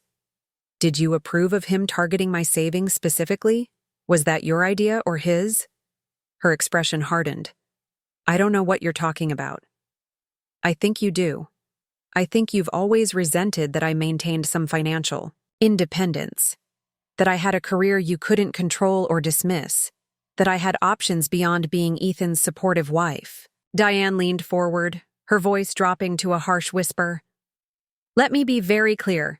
If you continue with these allegations, you won't just be fighting Ethan. The entire Taylor family will stand against you. We have connections throughout this city. Business leaders, politicians, community organizations. By the time we're done, you won't be able to get a job passing out aspirin at a walk-in clinic. The threat was explicit, but instead of intimidating me, it only fueled my resolve. Is that why you came here, Diane? To threaten me into dropping the case? I came to offer you a way out. Ethan is prepared to return your initial investment, the full $100,000, if you withdraw all allegations and sign a confidentiality agreement. You'll be able to start fresh somewhere else. Everyone wins. Everyone except justice, I replied. What about the unauthorized charges on my credit card? What about the Florida property purchased with my money? What about the attempted sabotage of my career? Diane's expression was cold. Proving any of that would be your word against Ethan's, and I've already told you which word carries more weight in this community. I took a slow sip of my coffee, studying the woman across from me. For 8 years, I had tried to earn her approval, to be the daughter-in-law she wanted. I had tolerated her critical comments, her subtle undermining, her obvious preference for Ethan's previous girlfriend, an interior designer from a wealthy family who had ultimately refused to sign the prenuptial agreement the Taylors had demanded. Hadn't been asked to sign a prenup. At the time, I'd thought it was because Ethan trusted me completely. Now I understood it was because I hadn't been seen as a threat, just a hard-working nurse with modest savings and no powerful family connections. To protect her. I'm not dropping the case, I said finally, and I'm not signing a confidentiality agreement. Ethan committed fraud. He stole my money under false pretenses. The court will see that, regardless of your family connections. Diane's face flushed with anger. You ungrateful... She cut herself off, visibly regaining control. You should think very carefully about the path you're choosing, Rachel. Legal battles are expensive. Even with your hospital salary, you can't hope to match our resources. You'll drain what little you have left on attorney fees. And for what? A principal? Principals. Don't pay mortgages. There was a certain irony in her trying to appeal to my financial pragmatism after her son had decimated my savings. But she wasn't entirely wrong. I didn't have the resources for a protracted legal fight against a wealthy family determined to protect their son and their reputation. What I did have, however, was the truth, and increasingly, evidence to support that truth. I appreciate your concern for my finances, I said, unable to keep a hint of sarcasm from my voice. But I'll take my chances with the court system. Now, if you'll excuse me, I've just finished. A 12-hour shift and I need to meet with my attorney. I signaled for the check, making it clear our conversation was over. Diane remained seated, her eyes narrowing. He loved you, you know, she said, her tone softer but no less manipulative. In his way, it wasn't all a lie, but you never quite fit with our family, with our values. This, She gestured vaguely, presumably indicating the legal situation. Only proves what I always suspected. You were never really one of us. As she delivered this final blow, the explicit confirmation that I had never been truly accepted despite years of trying, I felt a weight lift from my shoulders. She was right. I had never been one of them. And thank God for that. No, I agreed, meeting her gaze steadily. I wasn't. And that might be the only thing we've ever agreed on. I paid my bill and walked out, leaving Diane Taylor sitting alone in the booth. As I stepped into the morning sunshine, I realized that this secondary betrayal, the confirmation that Ethan's entire family had seen me as an outsider to be used rather than a daughter-in-law to be welcomed, had freed me from the last lingering doubts about fighting back with everything I had. The Taylors had declared war, and they were about to discover that the quiet nurse they had so badly underestimated had reserves of strength they never suspected. After my confrontation with Diane, I drove directly to Alexandra's office. The encounter had left me shaken, but even more determined to pursue justice. I wasn't just fighting for my money anymore. I was fighting against a family that believed their wealth and connections placed them above accountability. Alexandra listened intently as I recounted Diane's threats, taking detailed notes. "This is actually helpful," she said when I finished. "Attempted witness intimidation can be presented to the court as consciousness of guilt, and her admission that Ethan confides in her could make her a potential witness in our case. Will it be enough?" I asked, voicing the concern Diane had planted. "If this turns into a protracted legal battle, I don't have the resources to match them." Alexandra set down her pen, her expression thoughtful. "That's their strategy. To drain you, financially and emotionally, until you accept an inadequate settlement. It's a common tactic when one party has significantly more resources." She tapped her notepad. "However, we have a few advantages they may not have considered." She outlined our approach, focusing on the most clear-cut examples of financial misconduct, pursuing emergency orders to secure assets, and potentially involving regulatory authorities who could investigate independently without cost to me. "Now," she said, shifting gears, "we need to get a complete picture of your current financial situation. The Taylor family is threatening scorched earth tactics, so we need to understand exactly what we're dealing with." What followed was the most comprehensive financial assessment I'd ever experienced. Alexandra's team included a forensic accountant named Michael Chen who joined us for this part of the meeting. Together, they walked me through every aspect of my financial life: income, expenses, assets, liabilities, credit history, retirement accounts, and insurance policies. The picture that emerged was sobering. Between the drained savings accounts, maxed-out credit cards, and the mortgage I could no longer afford on my own, my financial situation was precarious. While my nursing income was solid, it wasn't enough to maintain our lifestyle and cover the mounting legal expenses. "You have 3 immediate financial challenges," Michael explained, reviewing the spreadsheet he'd created. "First, the mortgage. Payment of $2,850 per month exceeds what's sustainable on your current income. Second, the credit card debt Ethan accumulated, approximately $23,000 across your joint and personal cards, is accruing high interest. And third, you need liquid cash for both living expenses and legal fees." "What are my options?" I asked, trying to keep my voice steady despite the growing knot of panic in my stomach. "For the house, you have essentially 3 choices," Michael said. "Sell it and use any equity to stabilize your finances, rent it out to cover the mortgage while you move to a less expensive place, or refinance to lower the payments if you qualify based on your income alone." Alexandra added, "Though we should consider that maintaining ownership could be advantageous in the divorce settlement, especially if we can prove Ethan's fraud." They outlined similar options for the credit card debt, from balance transfers to consolidation loans. and suggested a careful review of my hospital benefits for any financial assistance programs or legal insurance that might help with expenses. "What about my retirement?" I asked.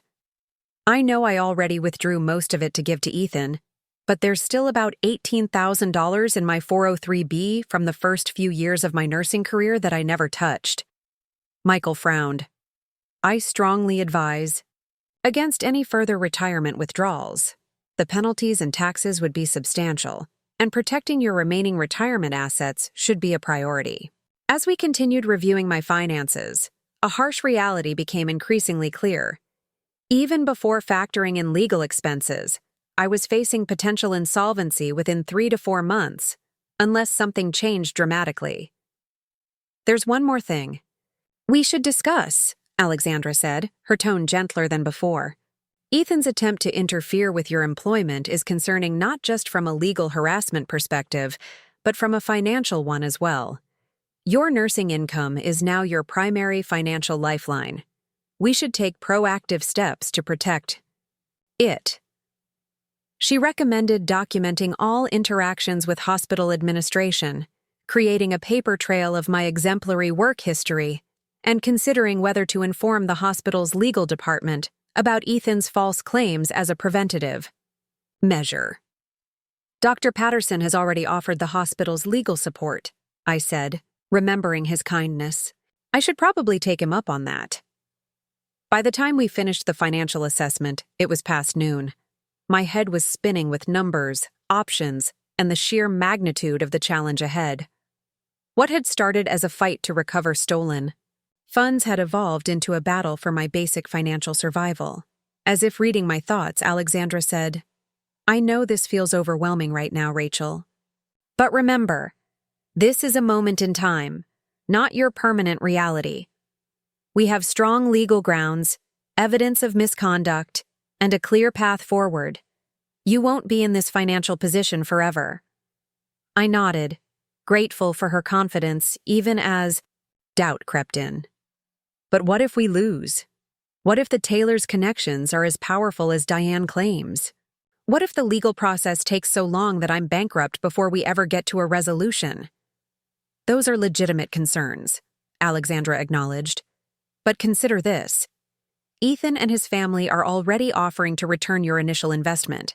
That's a tacit admission they know they're vulnerable. They wouldn't offer anything if they were confident in their position." It was a fair point, but it didn't completely ease my anxiety. Even if I recovered my original $103,450, the financial and emotional damage was already extensive, and something about the too neat offer to return exactly what I'd transferred, no more, no less, felt like another manipulation. As I prepared to leave, Michael handed me a folder containing our financial analysis and a prioritized action plan. "Focus on one step at a time," he advised. "Today, call your credit card companies to dispute the unauthorized charges and freeze the accounts. Tomorrow, contact the mortgage company to discuss options. Small actions will gradually improve your position." I thanked them both and walked to my car, the folder heavy in my hands. Before starting the engine, I called the hospital's HR department and arranged to have my direct deposit information changed immediately. Then I called my credit card companies, as Michael had suggested, to report fraud and dispute the charges Ethan had made. These small actions did provide a measure of control, but as I drove away from Alexandra's office, reality crashed over me again. I was essentially starting over financially at 42 years old. The careful savings I'd accumulated through years of hard work, often picking up extra shifts and holiday pay, were gone. The home I'd poured my heart into decorating and maintaining was likely lost. The retirement security I'd been building was decimated. And beneath the financial devastation lay a deeper question that haunted me. How would I ever trust anyone again? I found myself driving aimlessly, unwilling to return to Melanie's apartment where her sympathy, however well-intentioned, might break the fragile composure I was maintaining. Eventually, I pulled into the parking lot of Riverside Park, a quiet spot where Ethan and I had often walked on weekend mornings during happier times. Sitting on a bench overlooking the water, I finally opened the folder Michael had prepared. The first page was a simple net worth statement comparing my financial position before Ethan's theft with my current situation. The stark numbers told a story more devastating than any emotional assessment could convey. Previous net worth, $215,370. Current net worth, $28,645. In the span of a few weeks, I had gone from financial security to negative net worth. The reality was there in black and white, impossible to ignore or rationalize away. I was underwater, literally worth less than nothing in financial terms, for the first time since my struggling early years as a new nurse. The tears I had been holding back for days finally came, hot and silent, as I stared at those numbers. I wept not just for the money, though that loss was painfully real, but for the dreams that money had represented. The security I'd worked so hard to build. The future plans now indefinitely postponed. The freedom to make choices based on more than mere survival. An older woman walking her small dog paused near my bench, concern etched on her face. "Are you all right, dear?" I wiped my cheeks quickly. "Yes, thank you. Just processing some difficult news." She nodded sympathetically. "Whatever it is, remember that nothing lasts forever, not even our darkest moments." With a gentle smile, she continued her walk, her simple kindness a reminder that the world contained goodness even as my personal universe had collapsed. After she left, I forced myself to continue reviewing the financial documents. Behind the devastating summary page were more specific breakdowns, current debts, monthly expenses, income projections, and finally, a page labeled Asset Recovery Strategy.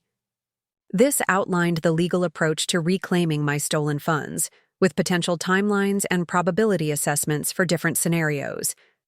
Best case, full recovery plus damages within 6 to 8 months.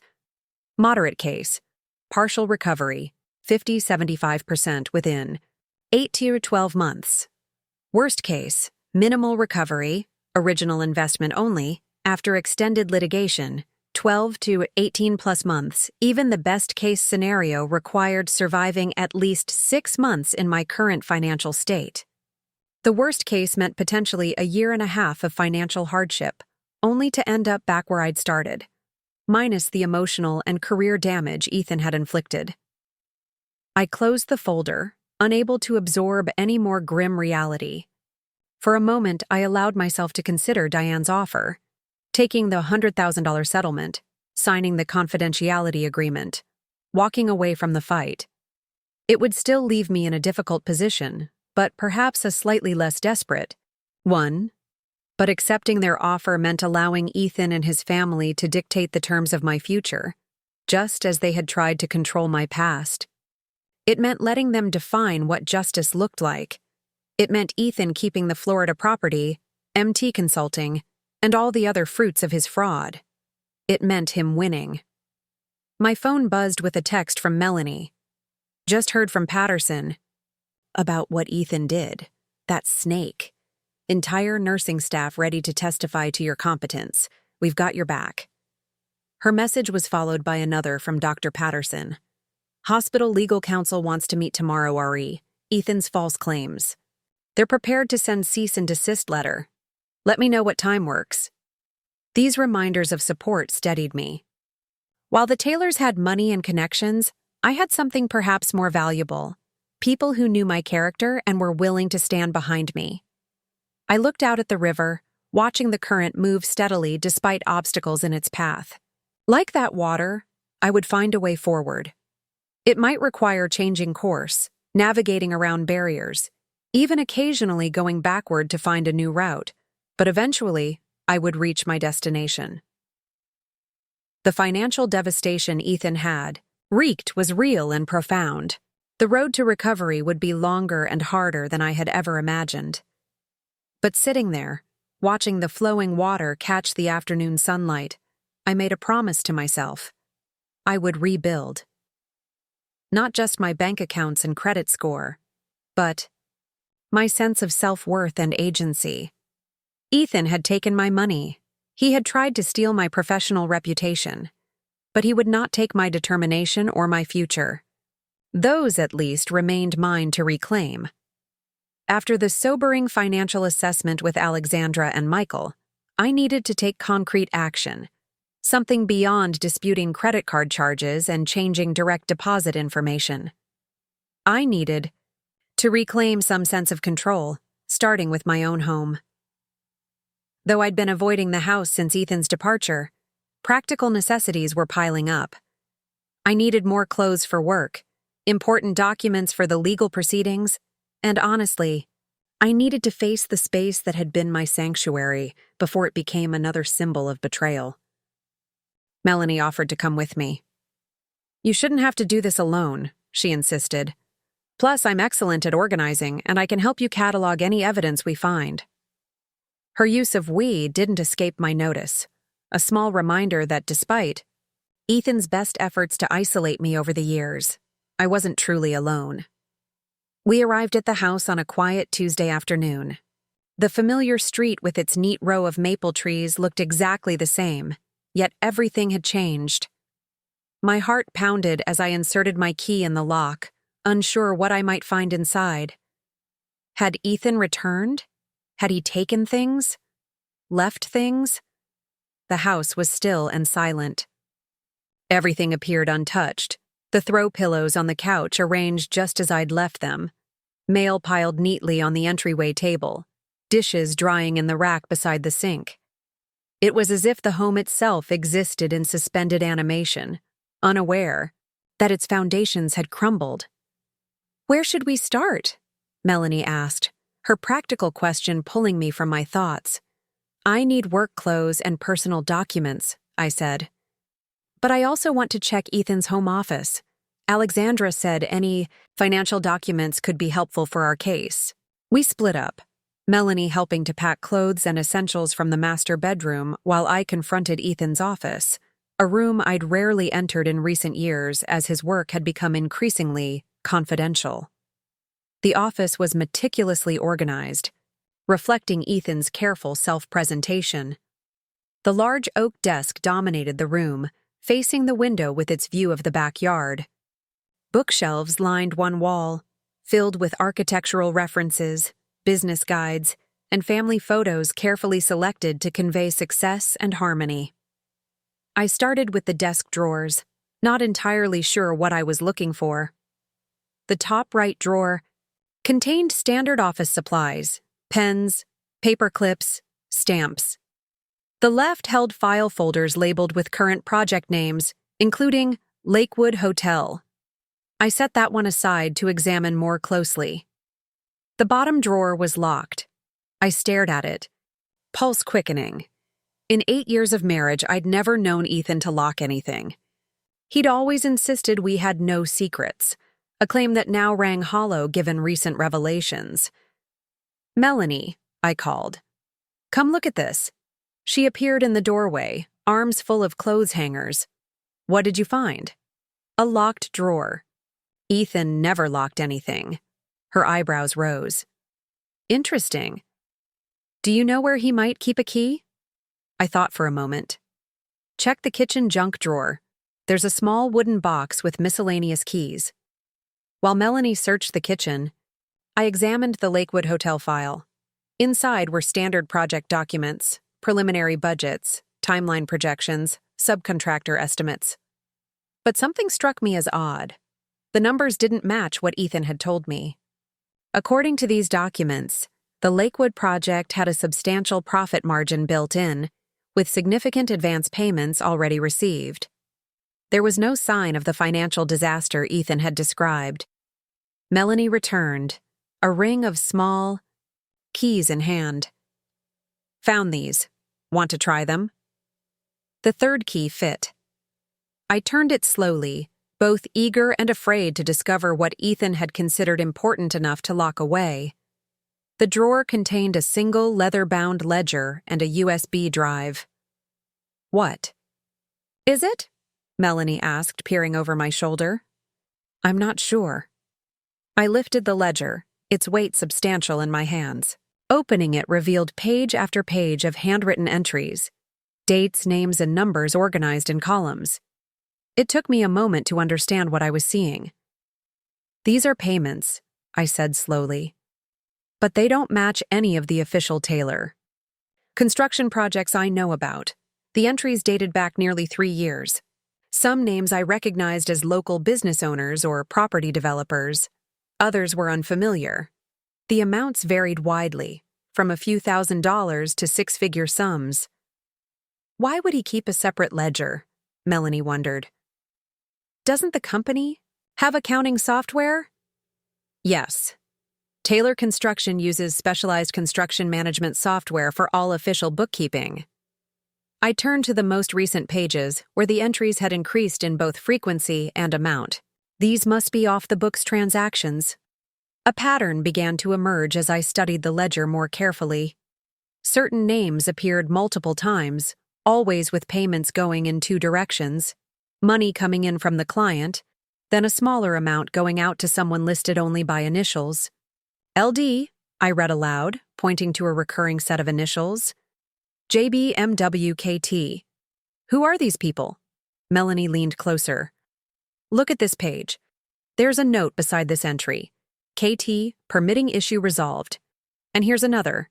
LD, inspection passed, no citations. That sounds like bribes, I finished, the realization dawning with sickening clarity. These could be payments to city officials or inspectors. LD might be Larry Donovan from the city permitting office, and KT could be Kevin Thompson in building inspections. The implications were staggering. If my suspicions were correct, this ledger documented years of systematic corruption. Ethan paying officials to expedite permits, overlook code violations, or otherwise give Taylor Construction advantages over competitors. We need to check the USB drive, Melanie said urgently. I unlocked my laptop, which thankfully I'd taken to Melanie's apartment, and inserted the drive. It contained dozens of folders, each labeled with a project name and date. I clicked on the most recent one, labeled Lakewood MT. Inside were photographs, Ethan with various officials at restaurants, golf courses, and private clubs. In some, money or envelopes visibly changed hands. There were also recorded phone conversations, saved as audio files with dates and names matching entries in the ledger. I clicked on one titled MTE Strategy Final MP3, and a conversation began playing through my laptop speakers. The Lakewood project is our ticket, Ethan's voice came through clearly. Once we secure the variance for the extra floors, the property value jumps by at least $4 million. A woman's voice, Megan's, responded, And Rachel's money? You're sure she'll transfer it? Positive. I've been laying groundwork for months. She thinks the business is on the verge of collapse. She's already offered to help, playing right into our hands. And afterward? Won't she expect to be repaid when the crisis resolves? Ethan's laugh was cold, unfamiliar. By then it won't matter. Once the money's moved through Taylor Construction to MT Consulting and then offshore, it's untraceable. And she'll be too emotionally devastated by my sudden need for space to think clearly about finances for months. That's cold, Ethan. Megan sounded impressed rather than concerned. It's business. Rachel served her purpose, the dutiful wife who gave legitimacy to my public image while I built the company. But she was always a stepping stone, not the destination. You understand ambition in a way she never could. I stopped the recording, unable to bear any more. The naked calculation in Ethan's voice, planning my financial and emotional devastation as if discussing a business strategy, left me physically ill. My God, Rachel, Melanie whispered, her face pale. This goes way beyond taking your money. This is organized criminal activity. She was right. What I'd discovered wasn't just evidence of Ethan's betrayal of me. It potentially implicated him in years of corruption, fraud, and conspiracy. We need to call Alexandra, I said, my voice steadier than I expected. This changes everything. Melanie squeezed my shoulder supportively. I'll keep packing your things. You make the call. Alexandra answered immediately. When I described what we'd found, her usual professional composure gave way to genuine shock. Don't touch anything else, she instructed. I'm sending someone to collect the ledger and USB drive immediately.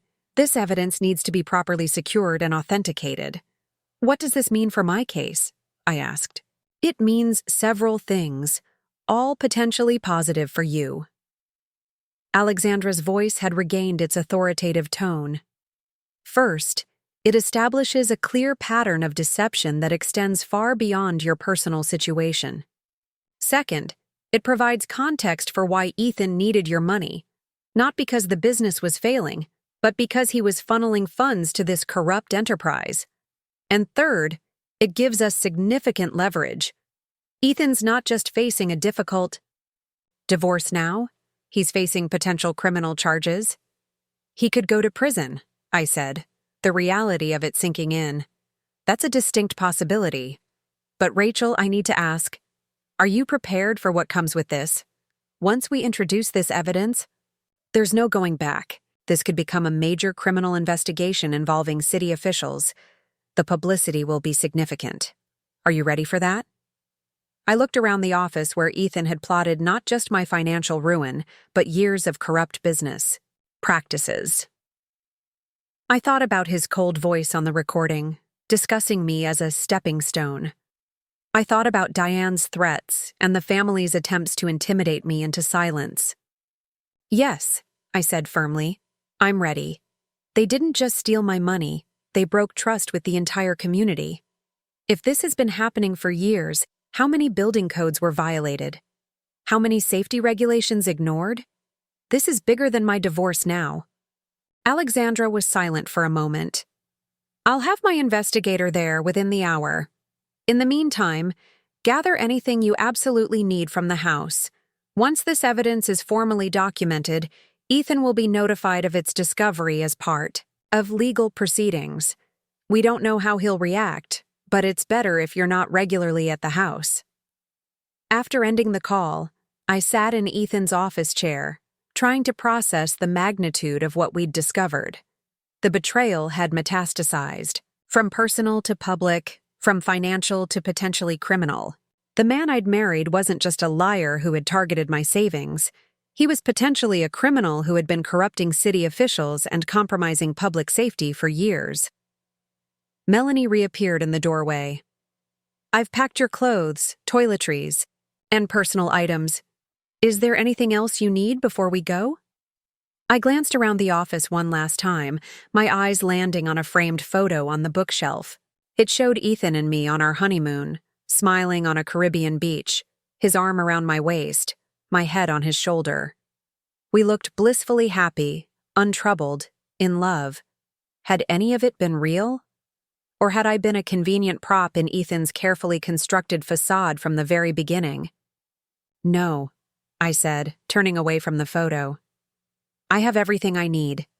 Alexandra's investigator arrived 45 minutes later, a former police detective named Jimenez who documented the ledger and USB drive with meticulous care, photographing everything in place before securing the items in evidence bags. You've done the right thing, he told me as he prepared to leave. This type of corruption hurts everyone in the community. Honest businesses, homeowners, taxpayers. It takes courage to come forward. Courage hadn't been my initial motivation. Self-preservation had. But as I locked the door of my house, perhaps, for the last time, I realized that whatever happened next would require more courage than I'd ever needed before. Ethan and his family had resources, connections, and now, a desperate motivation to discredit or silence me. What had begun as a fight to recover my stolen savings had evolved into something far more significant and potentially dangerous. Yet, despite the uncertainty ahead, I felt a strange sense of clarity. For the first time since Ethan's betrayal, I wasn't just reacting to his actions. I had discovered something important, something that might not just help my case, but could protect others from similar exploitation. As Melanie drove us away from the house, I glanced back one last time at the place that had been my home. Whatever happened next, I knew with absolute certainty that I would never see it the same way again.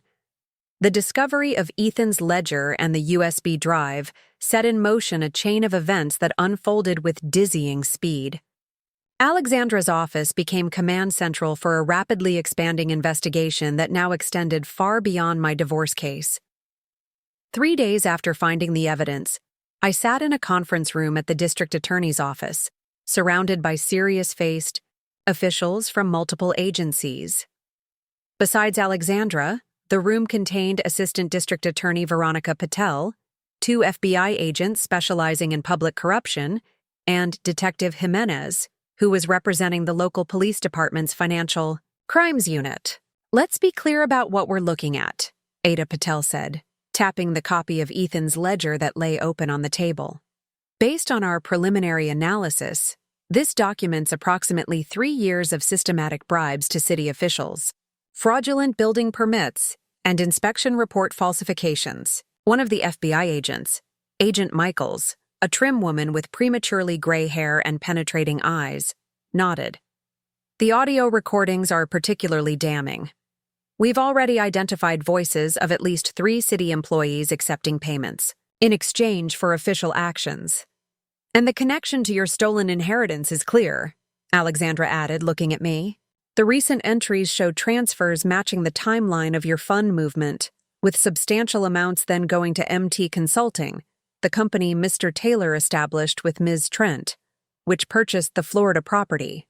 The technical discussion continued, with the officials discussing jurisdictional issues, potential charges, and investigative strategies. I listened with a growing sense of unreality. How had my life come to this?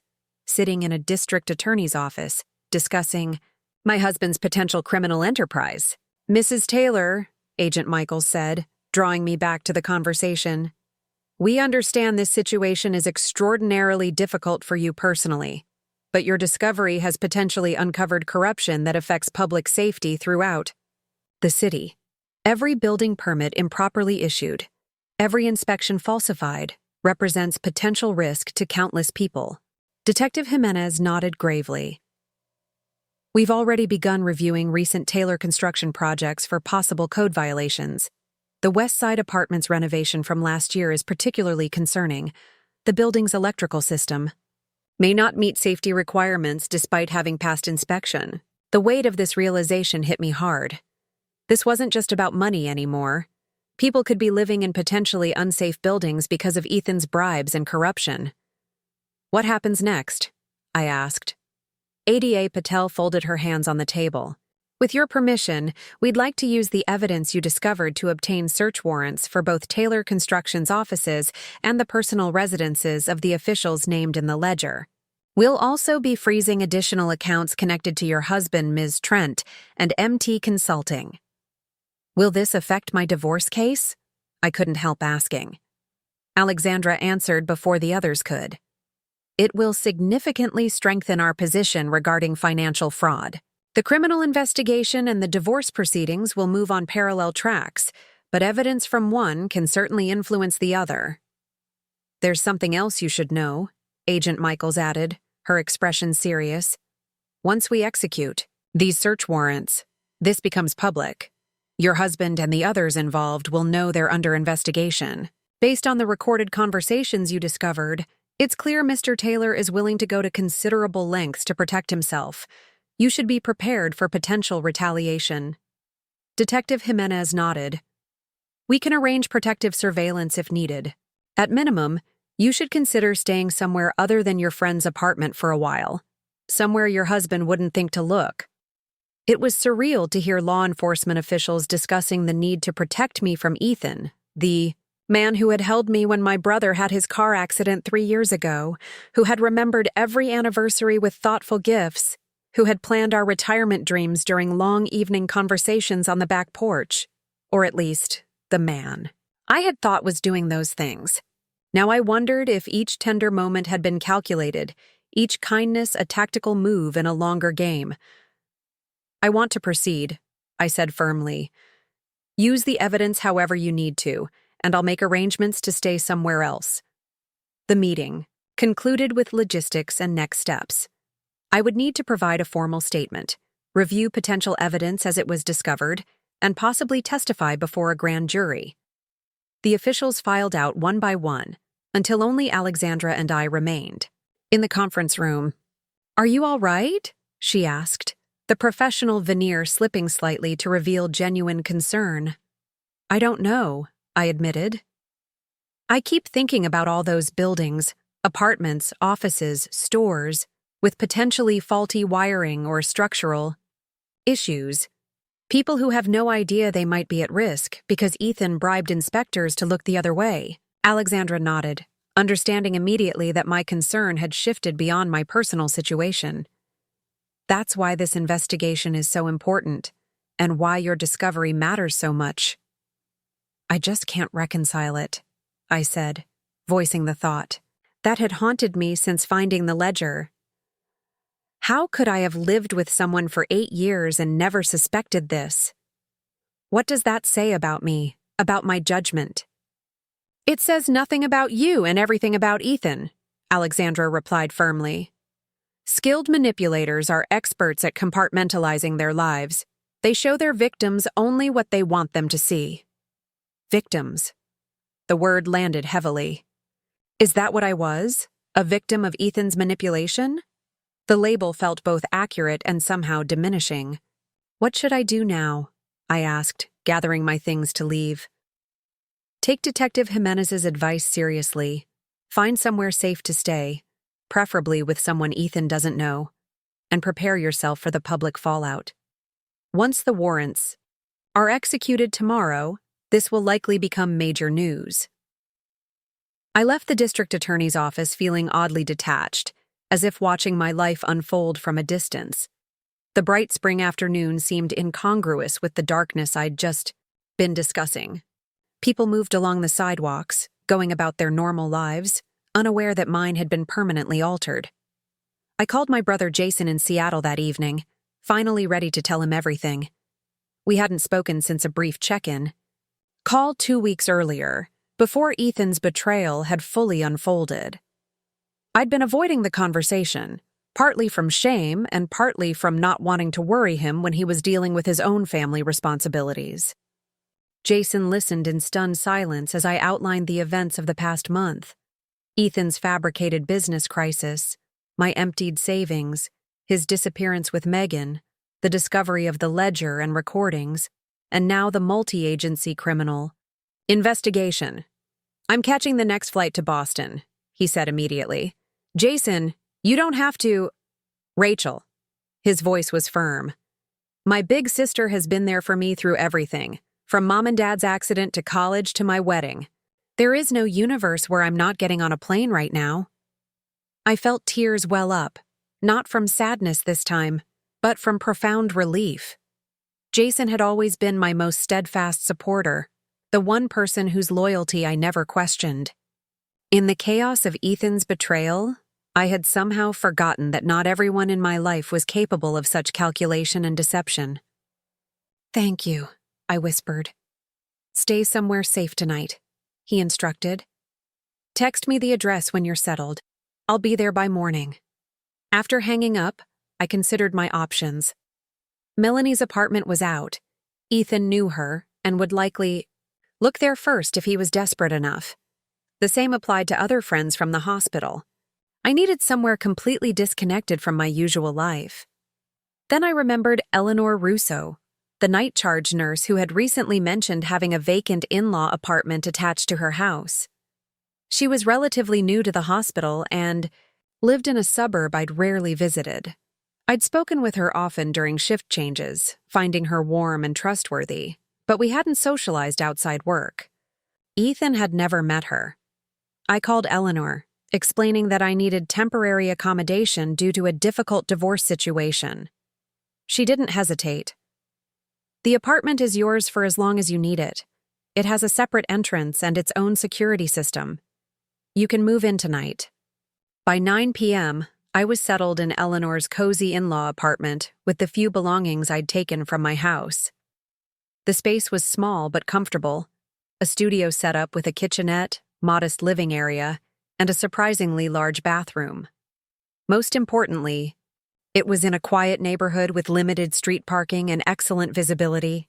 Anyone unfamiliar would be immediately noticed. I was making tea when my phone buzzed with a news alert. My heart stopped when I saw the headline: Federal investigation targets Taylor Construction, corruption allegations surface. The article was preliminary, citing unnamed sources who confirmed that search warrants would be executed the following day as part of an investigation into alleged bribes paid to city officials. Ethan wasn't specifically named, with the story only mentioning executives at Taylor Construction as the focus of the probe. But it was enough. Ethan would know what was happening and who was responsible for the discovery. My phone rang moments later. Unknown number. I let it go to voicemail, then listened to the message with shaking hands. Rachel, it's Ethan. We need to talk. Now. Whatever you think you know is wrong. You're being manipulated by people with agendas against me. Call me back immediately. His voice had a quality I'd never heard before, a ragged edge of panic beneath the commanding tone. This wasn't the controlled, confident Ethan I knew. This was someone cornered and desperate. A text message followed. This can all go away. I can make everything right. Your money, the house, whatever you want. Just call me. Then another. You don't understand what you're doing. People will get hurt. Was that a threat? I forwarded the voicemail and texts to Alexandra and Detective Jimenez, then turned off my phone. Whatever Ethan wanted to say, I didn't need to hear it. His words had lost all meaning the moment I heard those recordings. I slept fitfully, waking at every sound, half expecting to find Ethan somehow outside the apartment. The rational part of my brain knew he had no way of finding me here. The emotional part, the part that had witnessed his capacity for deception, wasn't so sure. Jason called early the next morning to let me know he'd landed and was on his way in a rental car. Having him nearby felt like regaining a piece of solid ground in a world that had become quicksand. Alexandra called an hour later. The warrants are being executed now, she reported. Taylor Construction offices, the homes of 3 city officials, and your house. Ethan wasn't at any of those locations. Apparently, he checked out of his hotel last night after the news broke. The FBI has issued a watch for him at airports and border crossings. He's running, I said, the realization sinking in. Possibly, or regrouping. Either way, stay where you are. This is going to get intense quickly. She wasn't wrong. By noon, the story had exploded across all local news outlets. Video footage showed FBI agents carrying boxes from Taylor Construction headquarters. 3 city officials, including Larry Donovan from the permitting office, had been taken in for questioning. The mayor had called an emergency press conference to announce a comprehensive review of all building permits issued over the past 3 years. And Ethan Taylor, the company's CEO, was officially described as a person of interest who was currently not locatable. The carefully constructed facade of his life, our life, was crumbling publicly, spectacularly. The respected businessman, the community leader who had chaired charity events and served on nonprofit boards, was now being revealed as the orchestrator of a corruption scheme that had potentially endangered countless lives. My phone rang continuously. Throughout the day, colleagues from the hospital, old friends who had seen the news, reporters seeking comment. I spoke only to Jason, Alexandra, and the law enforcement officials handling the investigation. By evening, the story had evolved further. The FBI had searched the Florida property purchased by MT Consulting, finding it empty but with evidence of recent occupancy. Megan Trent had been located at her sister's home in Rhode Island and taken in for questioning. Several city officials were cooperating with investigators, apparently eager to make deals, but Ethan remained missing. As night fell, I sat with Jason in Eleanor's small apartment, watching the news coverage with a sense of dissociation. My name hadn't been mentioned in the reporting yet. I was still just the estranged wife who had discovered financial irregularities, but it seemed inevitable that my role would eventually become public. "You did the right thing," Jason said, sensing my unease. "Whatever happens next, remember that." I nodded, trying to take comfort in his certainty. Yes, exposing corruption that endangered public safety was objectively the right thing. But as the full truth of Ethan's activities was revealed, not just to me but to the entire city, I couldn't help feeling a profound sense of loss. Not for Ethan himself. That grief had begun to transform into something harder, colder. But for the life I had believed we were building. For the memories now tainted by the knowledge that they had been at least partly performance. For the future that had never really existed, except in my imagination. The truth had been revealed. Ethan's careful construction of lies was dismantled. But in its place stood only uncertainty, questions without answers, and the daunting prospect of rebuilding my life amid a public scandal I had never sought. As I prepared for bed that night in a stranger's apartment, with my brother sleeping, on a pull-out couch in the living area, I realized the revelation of truth was not an endpoint but a beginning. The beginning of a journey through legal proceedings, financial reconstruction, and the slow, painful process of learning to trust again, both others and myself. Sleep came eventually, but my dreams were filled with ledgers whose numbers kept changing. Buildings that collapsed at a touch, and Ethan's voice repeating over and over, "People will get hurt." The news cycle moved with relentless momentum in the days following the revelation of Ethan's corruption scheme. Each morning brought new headlines, new discoveries, new individuals implicated in the widening investigation. 3 city officials had been arrested. 2 building inspectors had resigned. The mayor had announced a special commission to review every Taylor construction project completed in the past 5 years, and still, Ethan remained missing. I followed these developments from the safety of Eleanor's in-law apartment, venturing out only for essential errands, and with Jason as my constant companion. Though there had been no further messages from Ethan since that first night, law enforcement remained concerned about my safety. Detective Jimenez checked in daily, and a patrol car made regular passes through Eleanor's neighborhood. 5 days after the search warrants were executed, Alexandra called with unexpected news. "The FBI found something at your house," she said. "A hidden wall safe in Ethan's office concealed behind one of the bookshelves. They need you to come identify the contents." An hour later, Jason drove me to my house, though it hardly felt like mine anymore, with crime scene tape across the front door and a police officer stationed outside. Detective Jimenez met us at the curb, his expression grim. "We appreciate you coming," he said, leading us toward the front door. "The FBI techs discovered the safe yesterday. It contains items of a personal nature that we believe you should see." The house felt different, violated not just by Ethan's betrayal, but by the necessary invasion of law enforcement. Furniture had been moved, drawers left open, items bagged and labeled as potential evidence. The careful order I had maintained for years was disrupted, a physical manifestation of the chaos that had engulfed my life. In Ethan's office, the bookshelf had been pulled away from the wall, revealing a professional-grade safe embedded in the drywall. Agent Michael stood beside it, along with a woman I hadn't met before who was introduced as Agent Torres from the FBI's forensic accounting team. "Mrs. Taylor," Agent Michaels greeted me. "Thank you for coming.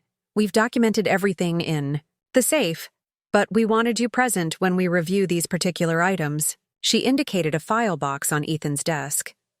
"These appear to be personal records related to you and possibly other women. Before we proceed, I should warn you that the contents may be distressing." Jason moved closer to my side, a silent offer of support. I nodded for Agent Michaels to continue. She lifted a leather-bound journal from the box. "This appears to be a personal diary or log kept by your husband. It contains detailed notes about your relationship from the very beginning." She opened it to a marked page and handed it to me. The entry was dated 9 years ago, shortly after Ethan and I had met. Target assessment, R. Mitchell, pediatric nurse at Memorial. Recently inherited approx $50K from parents, car accident. Potential future inheritance from grandparents and aunt, confirmed by casual conversation. No siblings except younger brother in college. Minimal financial competition. Emotionally vulnerable due to parent loss. Financially cautious but values security, making her ideal for long-term strategy. Approach initiated at hospital charity auction. She responded well to attention and validation of her career. Follow-up coffee date scheduled. I stared at the words, written in Ethan's familiar handwriting, unable to fully process their meaning. Target assessment? I whispered. He was targeting me specifically? From the very beginning? Agent Torres nodded solemnly. Based on our review of these materials, Mr. Taylor appears to have engaged in a pattern of identifying women with existing or potential financial assets, cultivating relationships with them, and eventually extracting funds through various means. We've identified at least 3 women prior to you, though your case involves the longest relationship and most elaborate strategy. She handed me several more pages, similar assessments of other women, along with notes documenting the progression of these relationships and the financial gains obtained from each. One woman had invested in a fictitious business venture. Another had added Ethan to her investment accounts before he abruptly ended their relationship. A third had paid for extensive renovations on a property Ethan had then sold at a significant profit after their breakup. He's been doing this for years, I said numbly. Before he even met me. Yes, Agent Michaels confirmed, and he kept meticulous records. The journal transitions directly into notes about your marriage, with particular attention to your inheritances, career prospects, and potential financial vulnerabilities. She hesitated, then added more gently, there are also strategy notes about how to isolate you from friends, discourage career advancement that might increase your independence, and generally maintain control of the relationship until optimal financial extraction could be achieved. The clinical description of emotional manipulation, my emotional manipulation, struck me like a physical blow. I had believed our relationship was built on love, mutual respect, shared dreams. Instead, it had been a calculated long con from the very first moment, with my eventual financial exploitation as the end goal. There's more, Agent Torres said, indicating additional files in the box. These appear to be dossiers on potential future targets, women with significant assets or inheritance potential. Several contain recent photographs and detailed financial information. I leafed through the dossiers with growing horror. Each contained intimate details about the woman's financial situation, family connections, emotional vulnerabilities, and potential approach strategies. Some included photos taken at charity events or business functions, with Ethan often visible, in the background or periphery. He was already scouting his next victims, I said, even while married to me. Jason, who had been silent until now, finally spoke. Did he keep records of the money he took from Rachel? Is there any chance of recovery? Agent Torres nodded. There are detailed notes about the transfer of Mrs. Taylor's funds and their subsequent movement through various accounts. Some of the money appears to have been converted to cryptocurrency, but we're working to trace it. There's also information about additional accounts we weren't previously aware of, including offshore holdings in the Cayman Islands and Switzerland.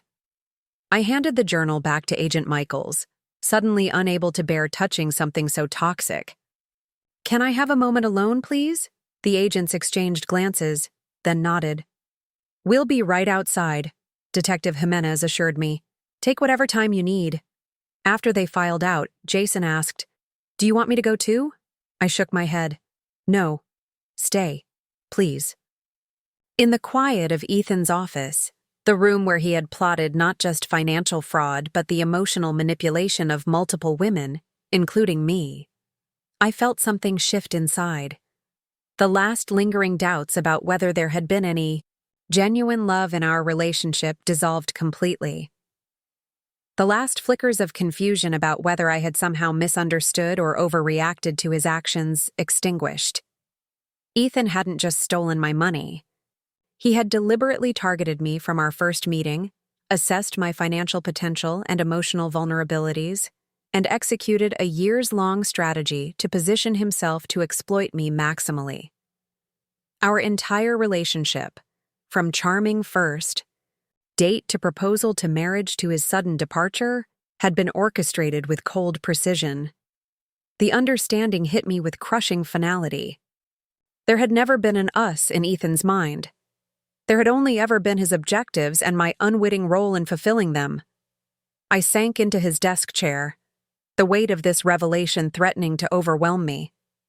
Jason knelt beside me, his hand on my arm, his face etched with concern. "Rachel, talk to me. What are you thinking?" What was I thinking? I was thinking about 9 years erased, about love that was never real, about a future built on quicksand, about the absolute violation of having my deepest emotions manipulated as part of a financial scheme. But beyond the shock and grief, something else was emerging. Something harder-edged and unexpectedly clarifying. "I'm thinking," I said slowly, "that I'm not a victim. At least not only a victim." Jason's brow furrowed. "What do you mean?" "Ethan didn't choose me because I was weak. He chose me because I had strengths he could exploit. My capacity for loyalty, my work ethic, my financial responsibility, my caregiving nature." I looked around the office, seeing it with new eyes. Everything he used against me was actually a strength taken to an unhealthy extreme. "That's an interesting perspective," Jason said cautiously. "It's the only perspective that makes this bearable," I replied, a strange calm settling over me.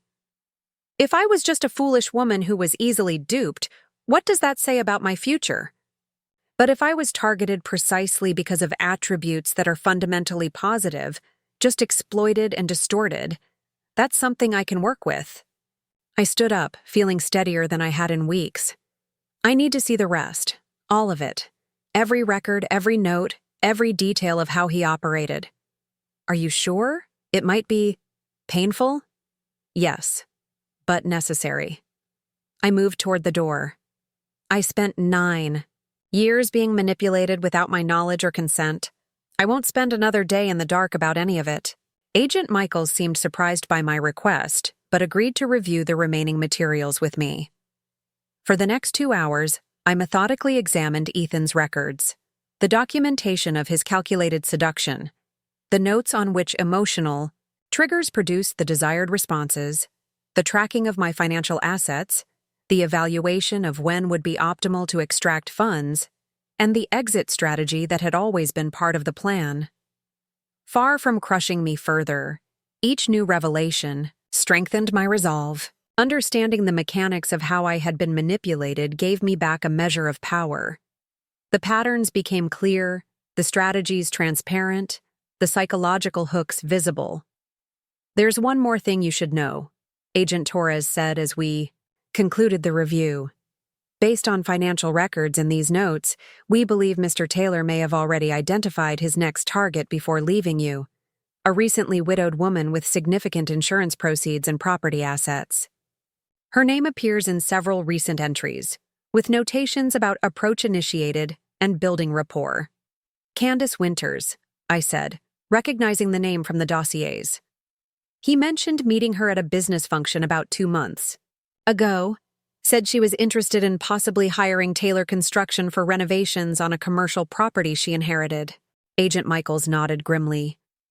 "We believe that's the pretext he's using to establish contact. Mrs. Winters may currently be at risk of the same type of financial exploitation you experienced." I thought of this unknown woman, grieving her husband, vulnerable, being sized up by Ethan as his next target, even as he was executing the final phase of his plan with me. The thought made my blood boil. "Find her," I said firmly. "Warn her. And if you need me to talk to her, to explain how his manipulation works, I'll do it." Detective Jimenez looked surprised. You'd be willing to do that? To share your personal experience with a stranger? Yes, I said without hesitation. If it prevents someone else from going through this, absolutely. As we prepared to leave, I took one last look around the house that had been my home. The personal possessions I truly cared about had already been removed. What remained were just things: furniture, decorations, appliances, objects that held no meaning beyond the false narrative they had helped support. I don't want any of it, I told Jason, as we walked to his car. The house, the furnishings, it was all part of the set design for Ethan's long con. I'd rather start completely fresh than live surrounded by props. Jason studied me with a mixture of concern and something that looked like pride. You seem different today. I am different, I acknowledged. Seeing those journals, understanding the full scope of the manipulation, it's like the final piece clicked into place. I'm not confused anymore. I'm not wondering what I did wrong or if I misunderstood something. I see everything clearly now. And how do you feel about that clarity? Considered the question seriously. How did I feel? The pain was still there, of course, perhaps even deeper now that I understood the deliberate, calculated nature of the deception. But something else had emerged alongside it, a steely determination that felt unfamiliar yet somehow right. I searched for the words. I feel like I'm finally stepping out of a role I never knew I was playing.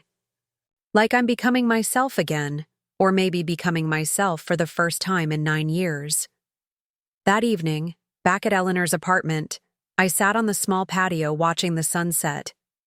Jason had gone to pick up dinner, and I welcomed the moment of solitude to process the day's revelations. The woman Ethan had targeted 9 years ago, recently bereaved, emotionally vulnerable, financially cautious but with assets and inheritance potential, no longer existed. In her place was someone new, someone forged in the crucible of betrayal and emerging stronger, clearer, more defined. For weeks, I had been reacting to Ethan's actions, his theft, his abandonment, his attempts to undermine my career. Today marked a fundamental shift.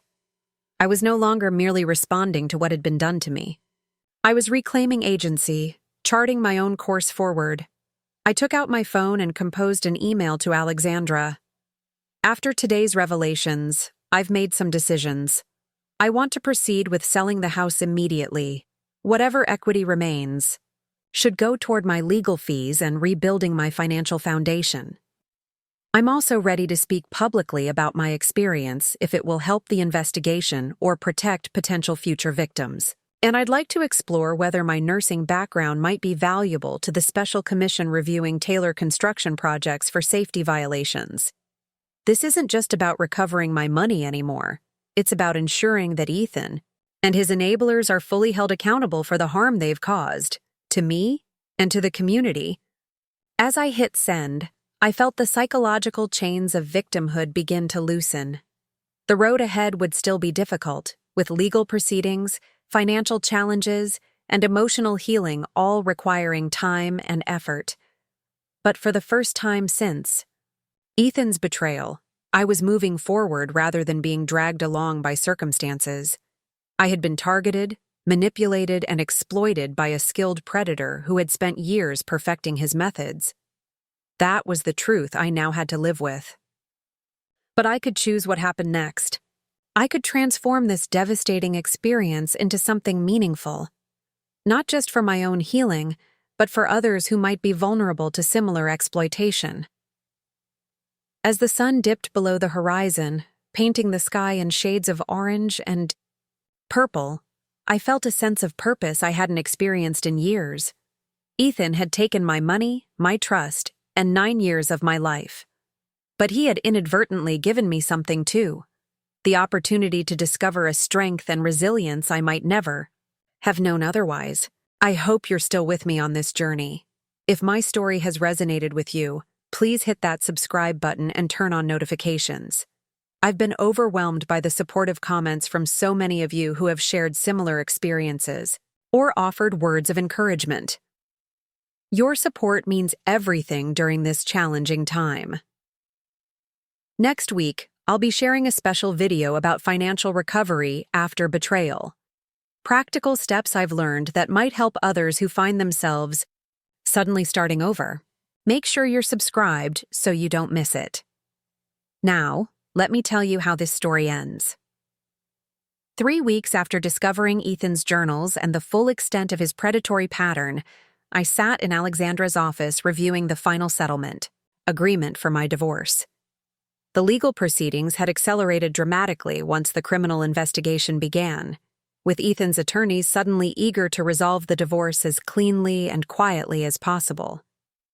"Let me make sure I understand correctly," I said, scanning the document before me. "They're offering full restoration of my $103,450, plus an additional $175,000 in compensatory damages. Plus, I retain 25% interest in the Florida property once. It's released from the federal seizure?" Alexandra nodded, a satisfied smile playing at the corners of her mouth.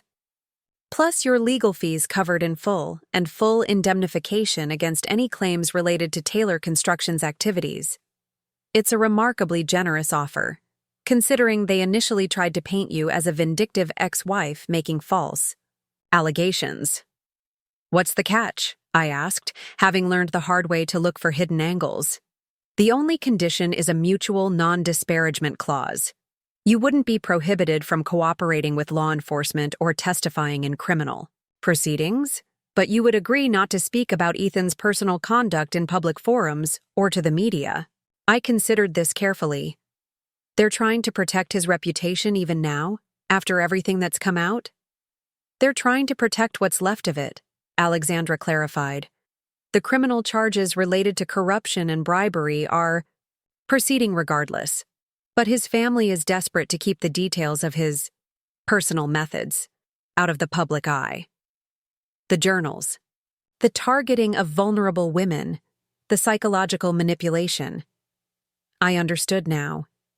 They're willing to pay significantly more than I originally lost to keep that quiet."